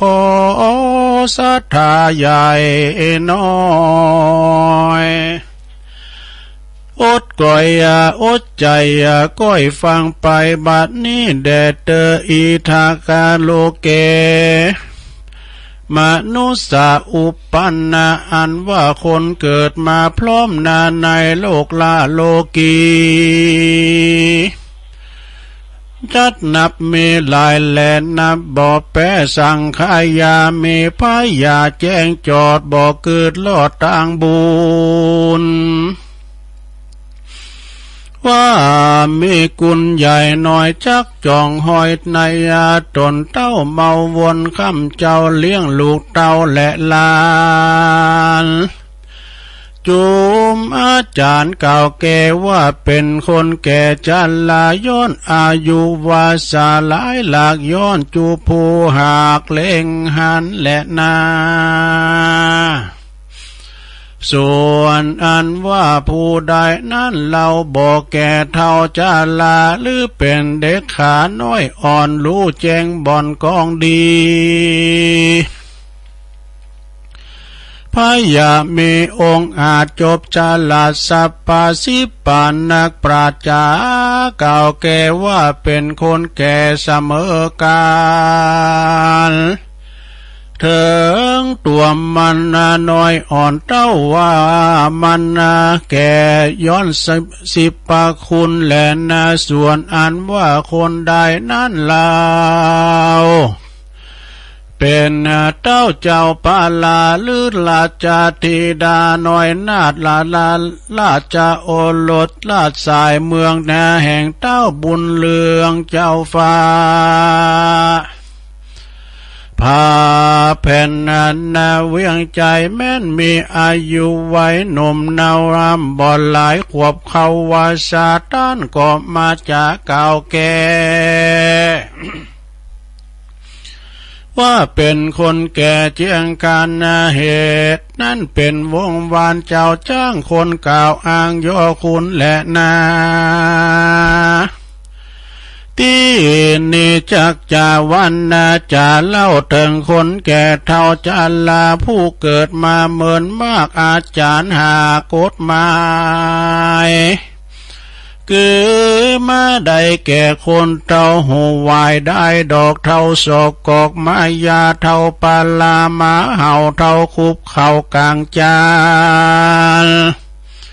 เท่าติดลาน้อยอ่อนเท่าติดบ่อนดงลีเท่าติดนาตีแม่กวางตั้งตาตั้งนองวางเท่าลูกจางหลานไหนเท่าว่าหยาบหลายทาลนเท่าเมาวนแก่แก้วเท่ามักแก้วสักกาเท่าว่าตันหาโลภใหญ่ทาเท่าว่าควายให้หางวัววายเท่าจะได้อวดลู่เท่าว่าลิงลู่ตัวลมเท่าจะขมปากม่วนเท่าถูกท่วนกองทำมาเท่าใครนำตัวลอดเวียงแก้วยอดเนลาปานเท่าว่าลายปาการนิสัยจุงจำไว้ในใจจักจะขายก่าวจีเท่าว่าจมเท่าใจคมมาปากม่วนเท่าว่าบ่ถูกท่วนกองทำไทยค่ะจงจำไว้ในใจจักจะใจเก่าจีเฮือแจ้งที่ตามลายเท่าโหไว้นั้นใสคือหากมาได้คนโลกไตยิ่งใจอายุหลายแต่เล่าหูบอกเข้าต่างทามด้านขายกำร้องเป่าเฮอลู่ข่าวว่าดาวอาละสู่ดาวอาลามจิตเตียนตามทูบตายนบน้อมไว้ปู่จะฟังพาธรรมเทศนาโอวาทรับสินอาจเจียงคานักหรือกาตามการเพียวว่ากวาดแผ่วยังขวงแก้วเจียงอาจีสังกุติมีบ่อน้ำวิหารพร่ำศาลามันก็มาจ่าตอบตาว่าการบ้านคาเมลายตั้งวัวควายเป็ดไก่ตั้งการไล่และก่อการนาจากงัดดุมลายินยากเยี่ยวมันหากสูญหายลูกหลานตั้งหลายยังแถวเขาก็ไปแอวแดนกาย บ่มีไผสักผู้จักเฝ้าอยู่เกหากันจักไก่กาเตียวต้องปาเข้าสู่ห้องอารามนะใจบอดตามตัวเก่าจักใดบุญเล่าสันใดสู่จุงไปก่อนคาถึงเมื่อหน้าวันลุนนะก้อยกาดดำบุญสร้างก่อฮือปานป้อทมลายมันนาเต้าว่าจะได้ปังเป่าบอกก่อสร้างงามเล่าบุญได้ยามตั้นขายก่าวถอยว่าเมปล่อยจ้อยและซอมันก็มาใจปอดจื่นสู้รีบหลังลู่ตัวไปมีการใดละไหว้โคดเข้าใกล้วงในกันว่าบทใดทีแจ้งทีถูกตัดที่ใจตนตบมือสาสนโหลองเสียงมีกองอาณาเท่าหูนาฮึกหยาบมาทำบ่อสาลาบเถิงหูบ่อไปจูอาวาสเพื่อสันนิบาตฟังธรรมเต้าลงลำอ่วงของอยู่ในแต่ห้องเกหานักปราชญ์บอกเล่าว่าเป็นคนแก่เท่าหูวายนั่นแหละนาเท่าใดดอกนั้นใส่คือหากมาได้ ท่านว่าไว้เป็นหมายว่านับมีหลายบ่อพรมาตัวแก่ย้อนกินข้าวตัวทวายย้อนเกิดมานานทำบ่อปานดาของข้างอยู่ในห้องหัวใจสินดวงใสหาแปดบ่อใดกดแขวดในตนเต้าเมาวนเลี้ยงใส่บ่อเกิดไข่อาเวจีต้านไขวาทีกาอูว่าเป็นทะเฮือใดลู่สินทำมันก็มาไข่กำขมแป้ว่ากวยบ่อแก่เติงตาละจักปกปันอุกไว้ก็บ่อาจสุขใดดังใจกินลงไปยินยากฝาดติดปากนานน้ำกองสินธรรมนั้นใส่ตั้นบอกไว้หลายปาการค้นสมปานบอกแก่อย่าไปแสหาแสวงหาอย่าใจแสแสวงหามันลวดลาสาป้ามาดบ่เกิดขวาตั้งบุญบ่ลูกคุณพระเจ้าอยู่ปางเป่าได้นักปราชญ์จาหลายจี้บอกว่าเป็นเท่าศอกกอกนั่นแหละนาเท่าศอกกอกมายาคือคนจาลาแก่เท่าคือกึดเล่าบอกกึดเล่าเทิงตัวผมยังหัวก่อมาปองออกป่านดำแดงออกพับตนเต้ายังเมาวนเล่นแอวกับหมู่เบาแถวใจลามหันสาวงามน้อยอ่อนก็มายาคิวล่อมายาแสงไข่จ่าตอบทอยมีบ่อน้อยนากันว่าสาวเครื่องการ้องด่ามันก็บ่โคดกาเครื่องขี่ซ้ำใจดีจื่นสูโหร้องอยู่เนื่องนานก็บ่เกิดหันตัวเก่าก็บ่เกิดเล่าถึงสังขารสินและตานมากน้อยก็บ่จองห้อยตัวมันจักไปสวรรค์ยินยากนรกหากเป็นไม้แล่นนาเท่าปาลาหมาเห่าก็คือคนเท่าเมากินเต้าเมาวินบ่เหือดใครกินลาบเลือดป่ายำลูกเมียกาดตำแต่งไว้ยังพักไม่นามันบ่อนาเลี้ยงสายมันก็ว่ากินบ่อได้ไกลคอกินบ่อพอถูกโลกมันจ้างรู้จกเวทนากันว่าต้านจาก่าวตานว่ามีจีนป่าอยู่บ้านแดนใดป้อยมีใจจื่นสู เล่นไปสู่เลี้ยวปันจุมมาหันเห่าสาวตามด่านดาวมันไปคนไกลไก่น้อยใหญ่พอจำได้สัญญาว่าการจุมมาเห่านั้นนาเที่ยงมีปู่เท่ามาจูเพื่อพอดูชิ้นเนื้อตามไฟเอื้อใจมันละเงินบอดตันแปะไว้ก้อยใจใจไปลุนส่วนว่าตังบุญน้อยใหญ่น้อยบอดไฟห้อยถามหา เท่าปาลามาเห่าเมดังเนเราเป็นไม้แหลนาเท่าคุบเข่ากลางจานละคือเท่าเจียงคานจูผู้อันตั้งอยู่ตามธรรมมิใจใจบ่ฮึกดำมากาหยาบบอกกาตามบาปสามานาสั่งสอนลูกหลานนาลูกเต้าตามแบบเบากองดียามเดือนจีปีใหม่มาลอดควายเติงตันเขาปากันมาเฝ้าขาบนบเก้าสู่มาด้วยบูผาดวงดอกไม้ของเครื่องใจครัวใบตาต่างอาลัยไฟห้อยบอลลาทอยบอลลาปล่อยวางลานักปราชญ์จ๋าบอกเราว่าเป็นคนเท่าคุบเข่ากลางจานแหละนาก็ไปนั่นก็คือว่าเป็นคนเท่าติดลานเท่าติดหลานน้อยอ่อนอยู่แต่บ่อนเกหาคือคนจันละแก่เท่าตุกคำเจ้าแลงายก็บ่พันภายกลาพลากออกจากออกไปจากเรือนตนย้อนเมาวนจ่องหอยลักหลานอ่อนน้อยยิ่งใจหันคนหลายเตี่ยวต้องเข้าสู่ห้องอารามแสงไข่กำมาตานต่อออกปากล่อไข่ปานว่าพ่อแม่มันบ่อยู่ไปเยียกันอยู่แดนไกลตาขาได้ลุ่มลาพอเฝ้าเลี้ยงลูกเต่าแตนมั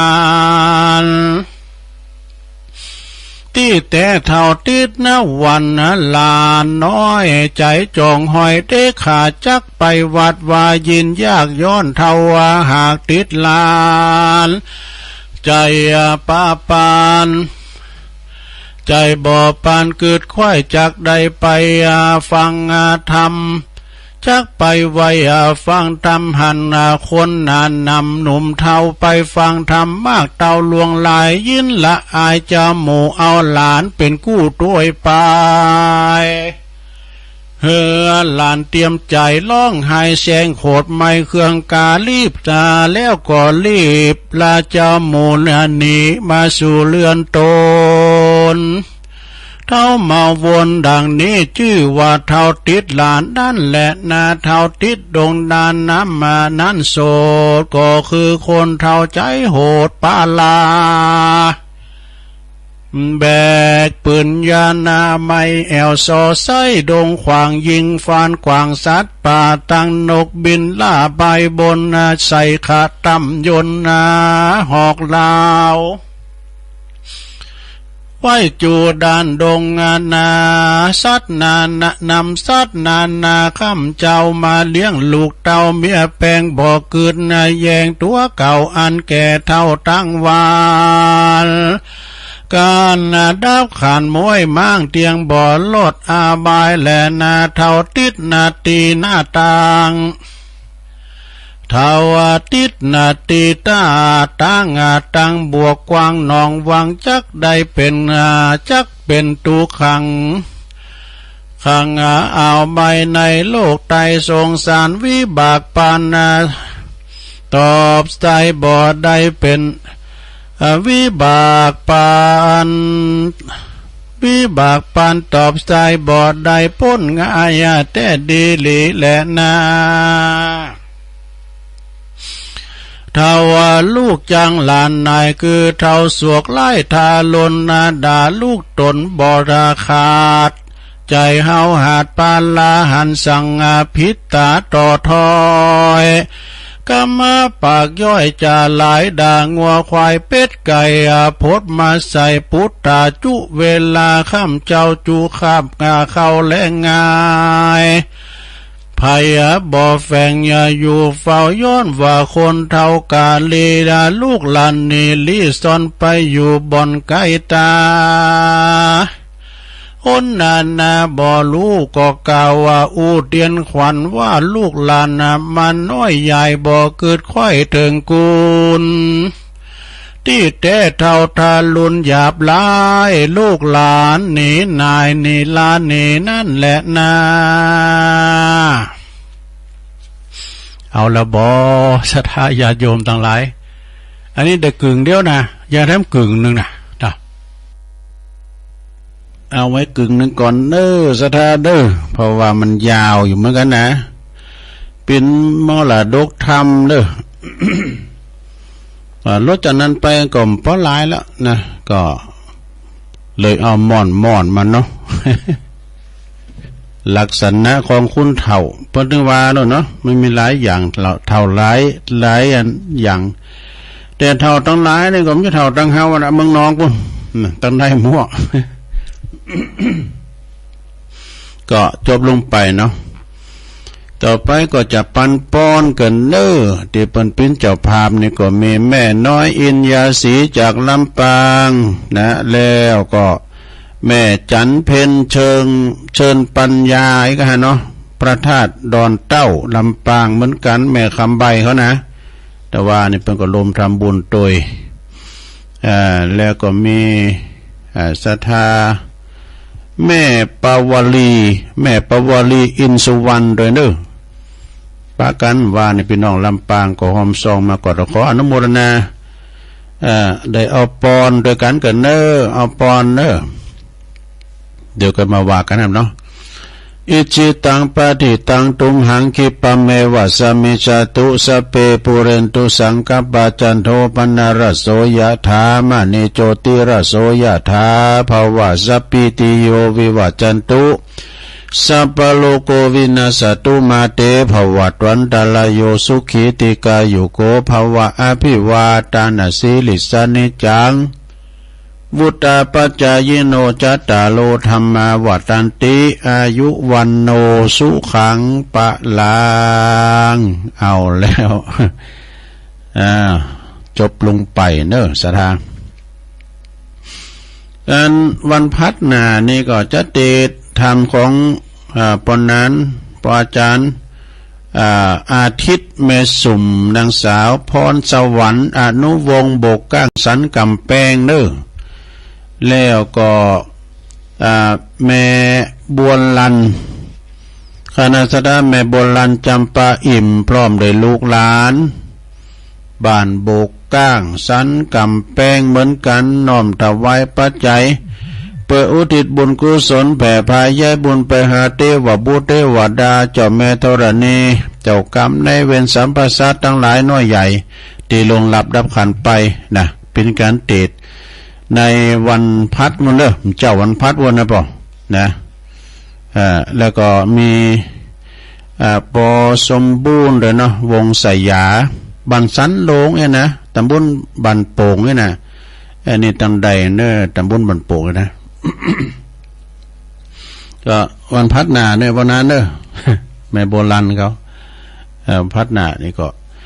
แล้วก็วันทำบุญก็จะได้วาทำนะอยู่โน้นซะนะพอดีวานบุตรในท่านพระครูปลัด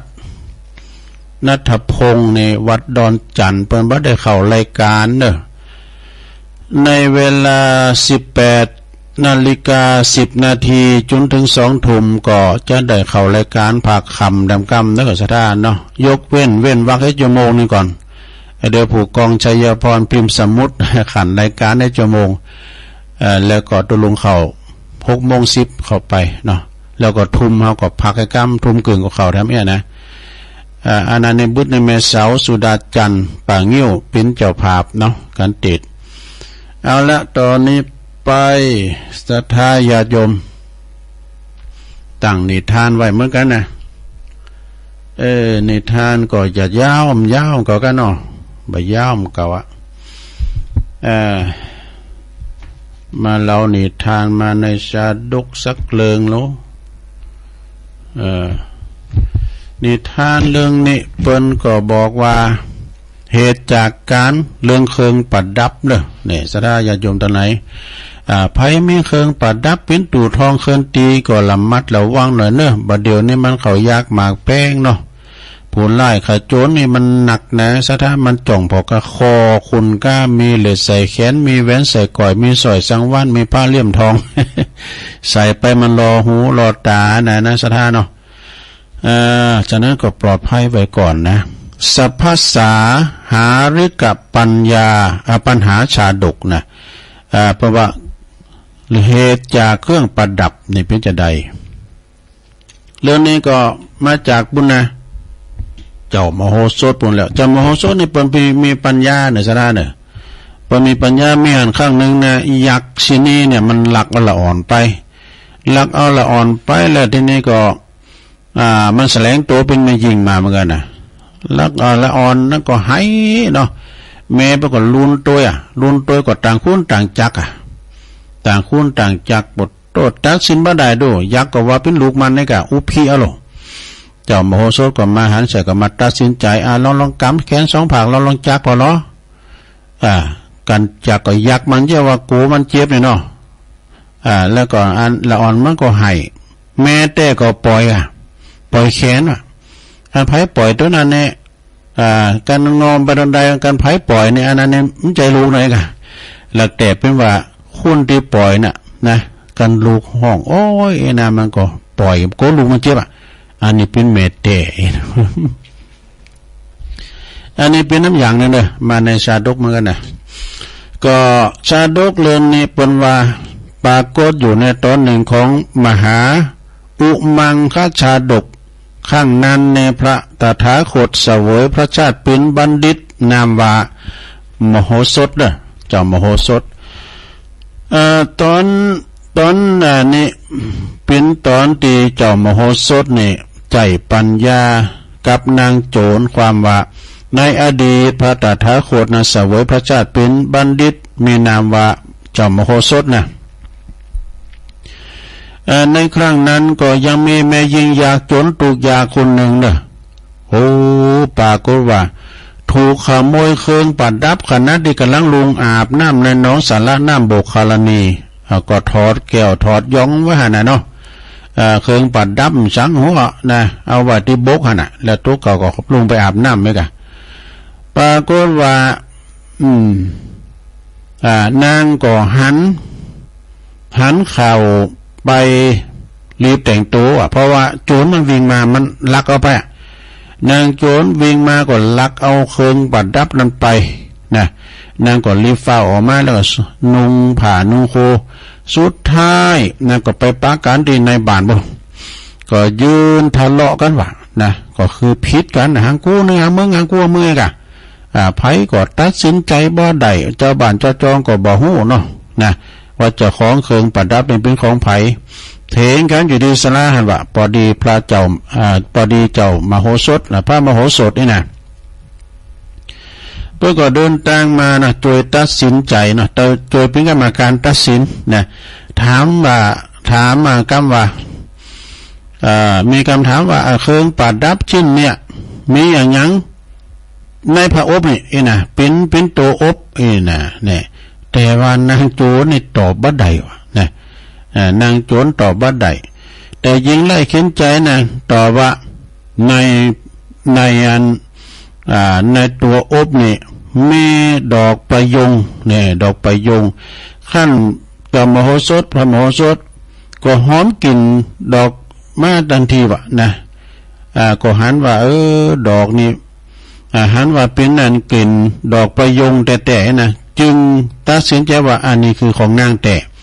คืนเครื่องประดับของแก่นางหญิงอยากไล่เข็นใจนั่นไปนี่เลยนี่ก็จบลงไปเพราะยาวกันว่าข้อคิดนี่ก็เรื่องนี้เปิ้นได้บอกว่าผู้มีปัญญายอมหาทางแก้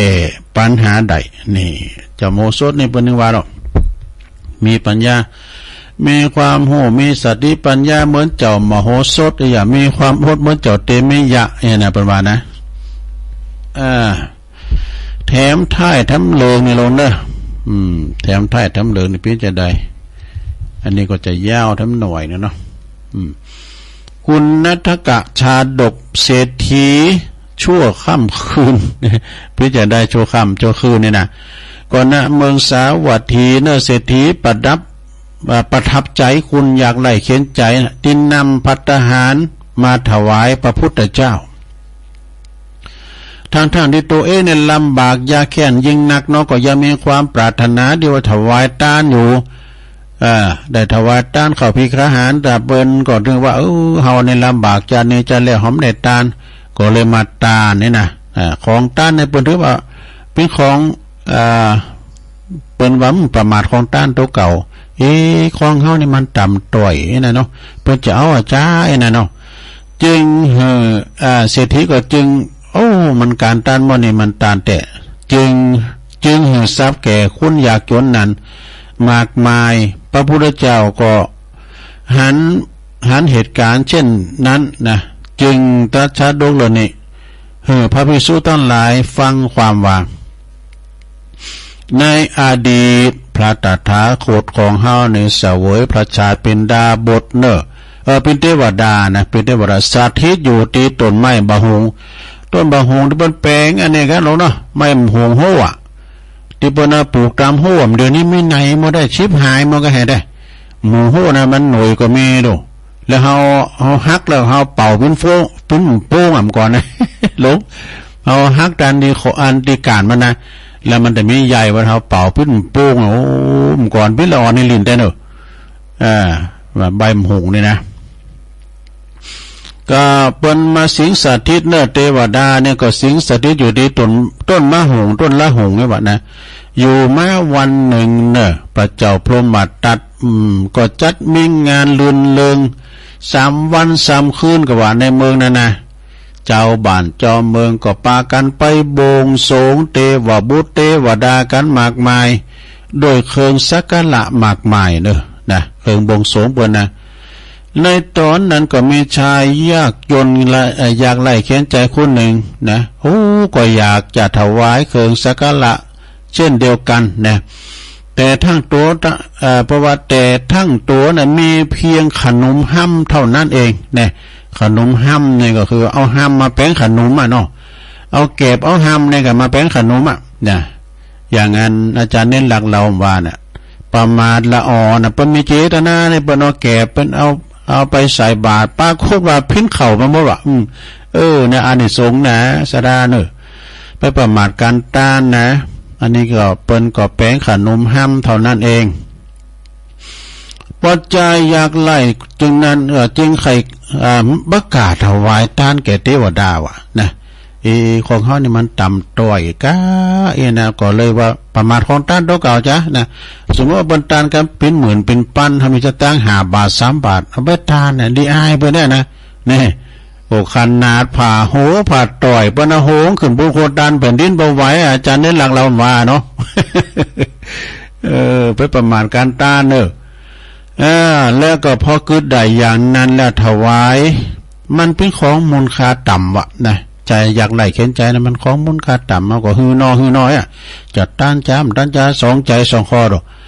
จากนั้นบัดนั้นเทวดาก็จึงปรากฏถึงหันตัวหันเทวดาก็หู้วิธีจิตของอันใจตุกตะเนาะก็มาบอกว่านี่ท่านอุบาสกท่านอุปการะเฮาแล้วเฮาจะอุปการะท่านนี่นะเทวดาจึงเหือใจผู้อยากไล่นำเครื่องสักการะบูชานะไปกราบทูลพระราชานี่ไปกราบทูลพระราชาพระเจ้าแผ่นดินพระเจ้าแผ่นดินก็เลยหมอนี่มาขนาดมันตุกไล่เขียนใจเป็นตุกตะอยากจนก็ยังมีเจตนาทำบุญทานอยู่จึงมอบตำแหน่งมอบนี่ก็เขาของเงินคำสัมปติเยอะแยะมากมายเป็นเศรษฐีได้คืนนั้นแล้วก็ยกตำแหน่งเศรษฐีให้บุรุษนั้นได้พูดนี้จึงร่ำรวยมาในที่สุดจบลงไปซะละในกาลต่อมาอยากคนอยากไล่คนนั้นก็คือเป็นคนอยากไล่ในกาลบัดนี้แหละเนี่ย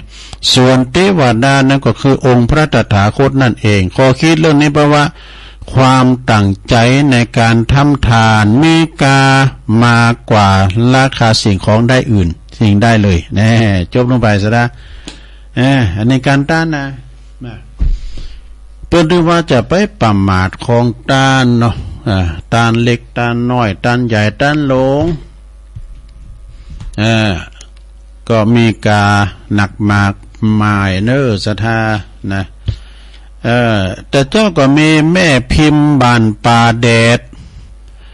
ก็โทรมาเป็นสายแหลกแม่สมผัดแม่ย่อยสันทรายแม่อุ้ยอินนะแม่สาบเสมิงแม่จันเลือนใสเวงตาการแม่อภินานปึ้งเนอสารปีไปเอางานสลากย่อมเจ้ายองฟุ้นตุกว่ะ ก็ตุกถึงวันคำวันโทรกันหมดวันนั้นนะแม่แก้วตำบลวังเงินแม่ทะลำปางเด้อแม่นวลบานดอนใจป่าแดดแน่สามารถเน้นเอาหลักปัญโยนันก็เพิ่นก็มาสรุปธรรมเหมือนตุลุงตุยพระกุยนั้นเจอเนออนุสรณ์สถานสี่คูบาเนอป่าแพงบุญนะกองงามบุญแม่สีทอนจากน้องโบไซประการพิว่าพระบาทอุดมในบัดดังเด้อเนอในบัดดังเตอแม่แดงป่าคอยไต่นี่เจ้าเนี่ยได้11สายด้วยกันนะสถาญาติโยมก็ขอขอบคุณที่เปิ้นได้โทรกันมานะเจ้าก็แม่ครูเกษินีเขามากำลุนนะตักตังลายนี่ก่อนชายน้อยนี่อันนี้ก็มาตังลายทำกรรมหนึ่งเนาะเอาละแล้วนี่ไปก็เริ่มหลายละเวลาสถาญาติโยมเจ้าอุนิทานนั้นก็จะยาวไปเดี๋ยวตัวลุงก็จะได้พักให้ชั่วโมงหนึ่งก่อนเนาะ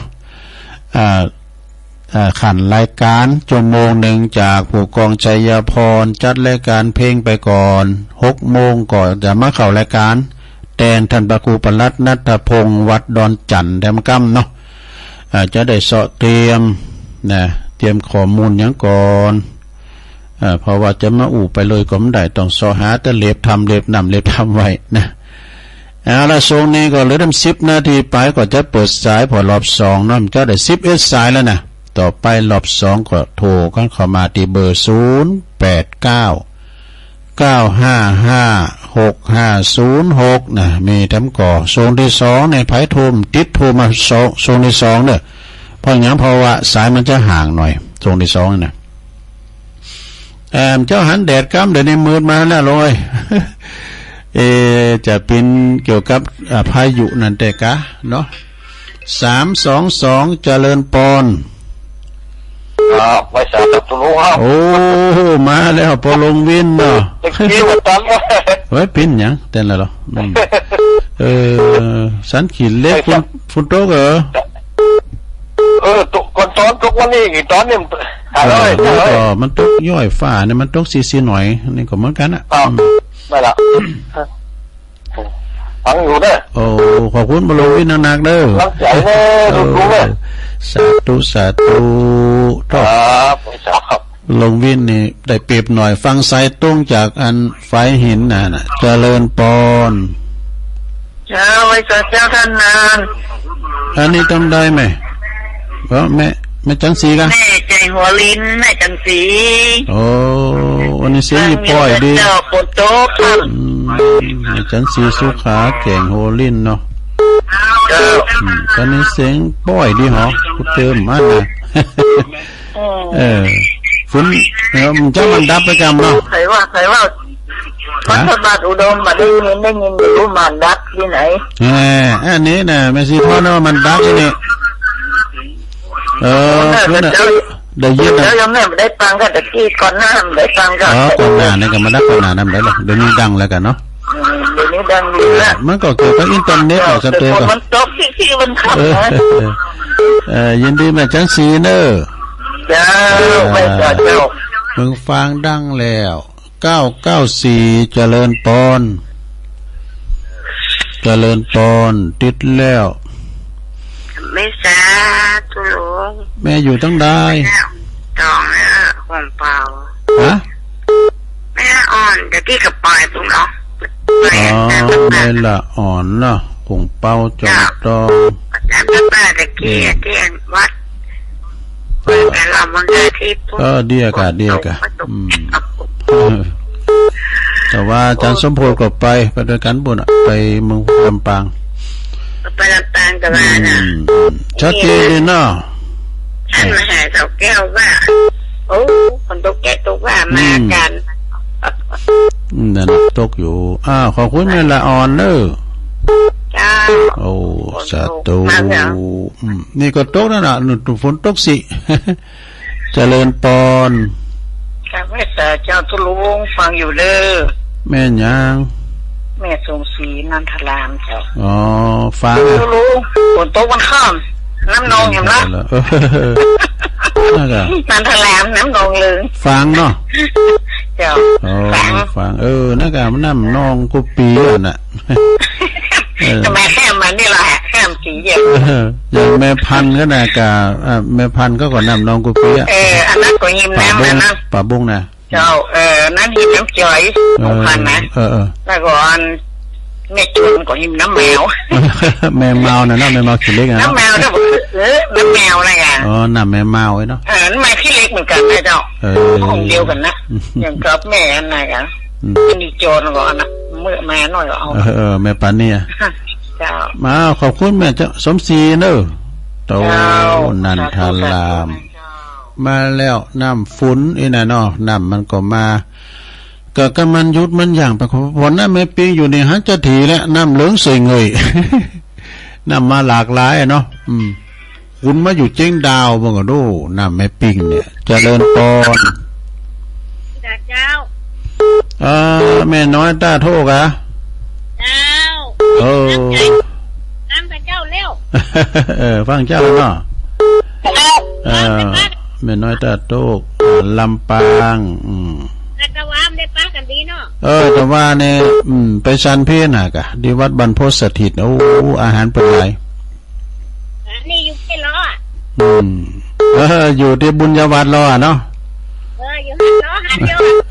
นอยู่หันกันอยู่หันแม่ฟองปงดอนเลยเหรอแม่ฟองปงดอนแจ้ห่มก็ว่ายินดีนะแม่น้อยเนอะเป็นกำลังใจขอบคุณสาธุมาแถม0899555606บุญนี่จะได้ออนไลน์ไปปุ้นไปเวงป่าเป่านะ6 โมงถึง 7 โมงนี่ก็มีหลายสถานีมก่อนเนอะนะมึงฟาร์มมาก็มหับเจริญปอนไม่สูงค่ะตัวล้อโอ้แม่คำมาแล้วไม่สูงแม่คำตกแล้วเดี๋ยวนี้ยุดแล้วนะเดี๋ยวนี้ตกขนาดไว้เนี่ยก็เจ้าเนี่ยสวยๆเนี่ยกะมอกเมยเมืองฝางเนี่ยตกหนักเจ้าว่านี่เอาหนักพอก็แหงวันนี้แต่ว่าก้อนหนักมันยินหนักเลยนั่นน่ะตกกว่าจุ่มยินเนี่ยเนาะเจ้าคือทอนมันแรงฟังชั่วโมงอยู่แต่ว่าไม่พอไม่เป็นอย่างคนฟังก็ดีแล้วก็ไม่ทำเนอะขอบคุณ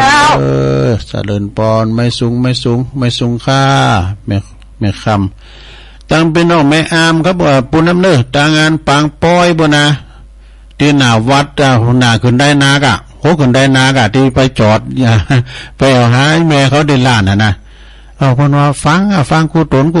เนี่ยเปิ้นนั้นมีกาดหนานะโอ้พริกแด่จัดหม้อ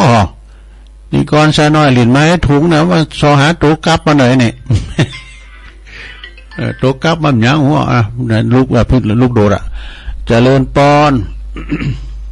นักการเจ้าตู้จำได้จ้ะจากลำปางแม่ยังแม่สีเจ้าเมสีจากลำปางบ้านเนี่ยไหมบ้านกันยางครับเมสีลำปางเนาะเมสีฟังเจ้าละกะฟังกันที่กำเดียวยุกงานมาผลประโยชน์การมาลูเป๊ะพิ้นยังก็เต้นได้ก็ฟังมาน่ะเนาะเย็นดีจ้าเย็นดีแม่สีนักดื้อสาธุวัดบรรพตสถิตเนี่ยพุทธเป็นวัดที่ลมลือนะลงเรื่องงามเปิ่นวัดเปิ่นได้โซนดิศาลาเปิ่นก็กว้างเจริญปอนมาจากการเจ้าเจ้าลุงนี่แม่อยู่ตั้งใด แม่อยู่แม่แหลงอำเภอ โอ้ แม่อาย แม่นิ้วแม่แหลงแม่อาย หน้าบุญเอาตาสลากวันนี้บอกร้องตาสลากแล้วที่ตอนละฝนตกขนาด โอ้ ฝุ่นฝ่าหลังฝุ่นเนาะ ดีแล้วมันเลิกการแล้วงานนะก็ดีอะกะมันตกกำบุญเลยเนาะ เจ้าโอ้มืดฝนขนาดนี้นึกว่าสลากหมอบอกจะเนิ่ฝนตกอีกเนาะ แต่ว่าในติงงานเบลก็มันจะตกก่อนนะมันตกมันตั้งเลย แต่ว่าเนี่ยเราตกขนาดมันเนี่ย แต่ว่าไป แต่ ทีละ ว่า ตั้ มั ง นชื่นตกแม่แหลงนี่นะแล้ววันนี้หน้าบุญก็กินสลากแล้วดิมันก็สลากแล้วฝนตกก็กะเอื้อนนี่ ดีอ่ะยินดีแม่นิวเนอร์ เจ้าฟังอยู่เนอะเจ้าไม่ค่อยได้ยินเลย ได้ยินแล้วเนาะสาธุเจ้าสาธุสาธุนะเจ้าแม่นิวแม่แหลงแม่อายเจริญปอนสวัสดีครับ อ๋อหลวงพ่อกฤษนะฮะหลวงพ่อ นมัสการหลวงพ่อถวายความเคารพครับโอ้มาเร็วไปเร็วหลวงพ่อ พุทธอุทยานปางโม่เนาะปางโม่ก็เชียงดาว218เจริญปอนฮะแม่ยังจ้ารายงานตัวแม่สิวันวัดหนองตรงเจ้าแม่สิวันเนาะแต่ว่าตุลุงนะคะเจ้าแม่สิวันต้องไปกันว่าไปกันแต่ไม่ไปสักคำหนึ่งเป็นใครอ่ะไม่ไปสักคำหนึ่งไปเป็นยังพันกลางโต้งเนาะเป็นยังอะไรแม่คนก็หลายอยู่คนหนักเนาะคนหลายอยู่ตู้เจ้าก็หลายนะครูบาอาจารย์ไปก็มากันหมดอ่ะตอนนี้มันแตดอันงาน100 วันของพระเดชพระคุณหลวงพ่อพระพุทธบาทพิทักษ์พระครูสถิตเปิ้นได้ไปกิจกรรมเปิ้นไปวัดพระบาทตากผ้ายินดีแม่สีวันเนอสายสุดท้ายเจริญปอน256เจริญปอนเจริญปอนสาธุเจ้าแม่หยังแม่ทองสุกแม่ทองสุกเนาะแม่ทองสุกบ้านนาดงเนี่ยบ้านนาดงเลยเนาะเจ้าลำปางโอ้ผมว่านี่บ้านนากวางนาฟานมาจัดหลายเนอะเจ้านากวางนาฟานนาเนี่ยนาหมื่นก็นะหลายนานะนาดูเยอะนาดูแม่สุกอยู่นาดงเนาะเจ้าบ้านนาดงเจ้าโอ้แม่ทองสุกขอยินดีแม่ทองสุกหลายๆเด้อเจ้าอย่าไปแล้วไม่ได้หันตัวลุงดีหันสกามีไปคิดยังเที่ยวไปเสาะหาไหนผลไปไปประชุมมีประชุมแล้วก็รถไปพวกกะไปอันวัดบุญญาวาสกะเจ้าไปกะพี่บุญญาวาสกับไปเจ้าบุญนังสาเนี่ยแม่ทองสุกเด้อบ้านนาดงเจ้าลำปางโอ้อีดูเปิ้นบุญมา613เจริญปอนเจ้าสาธุเจ้าลุงแม่หยังเนาะแม่สุกบ้านแพะดอนตันเจ้าแม่สุกนั่นแหละบ้านแพะดอนตันนะว่าก็ได้อ่านเนาะแพะดอนตันว่าก็ได้แต่ว่าลุงอ่านเนาะน่าก็อ่านเนี่ยเจ้าทั้งอยู่เด้อดีกะโอ้กินหวานตันหวานนะเจ้าแต่กินหวานตันหวานแต่ฝนก็เป็นใจให้เนาะฝนก็แล้วระวังตกด้วยน่ากะฝนก็ไหวตาเหมือนกันเด้อฝนนะเจ้าบุญกันนักแต่แต่เจ้ายินดีแม่เนอสาให้กำลังใจเด้อขอบคุณหลายๆเนอเจริญพรขอยกหูกันเนอก็มีปอลงวินสันขี้เล็กเวียงป่าเป้านะแล้วก็แม่จันสีสุขาแจงหัวลินฝางแม่ละอ่อนคงเป้าหมู่11เนิ่มเจ้ามาตานป่าตีมนทาทิพย์โดยแม่สมศรีนันทารามฝางระวังน้ำ แม่น้อยท่าโทกลำปางเด้อแม่น้อยเด้อแต่ว่าก็ปากันแม่คำพี่น้องไตจากฝางแม่สุงคาแม่สีจากลำปางแม่นิ้วแม่แหลงแม่อาย นี่เหมือนเปิดแม่นิ้วแม่แหลงแม่อายจือเป็นแม่นิ้วอยู่บ้านแม่แหลงอำเภอแม่อายหลวงพ่อกฤษพุทธอุทยานปางโม่เน้อถวายความเคารพนะแล้วก็แม่ศรีวันบ้านกลางตุ้งนะลำปางแม่ทองสุขบ้านนาดงแม่สุขบ้านแพะดอนตันลำปางโดได้สาว3สายโอ้พอดีละเนาะขอบคุณกุเสงกุสายเน้อศรัทธาญาโยมทั้งหลายนะที่ได้โทรกันมาตุลุงจะพักแค่ชั่วโมงนึงเนาะพักแค่ชั่วโมงนึงก่อนยืดสิยืดซ้ายได้มาเข้ารายการ6:10ว่าจะเข้ารายการก่อนเนาะแทนท่านพระครูปลัดณัฐพงศ์วัดดอนจันทร์เด้อนะ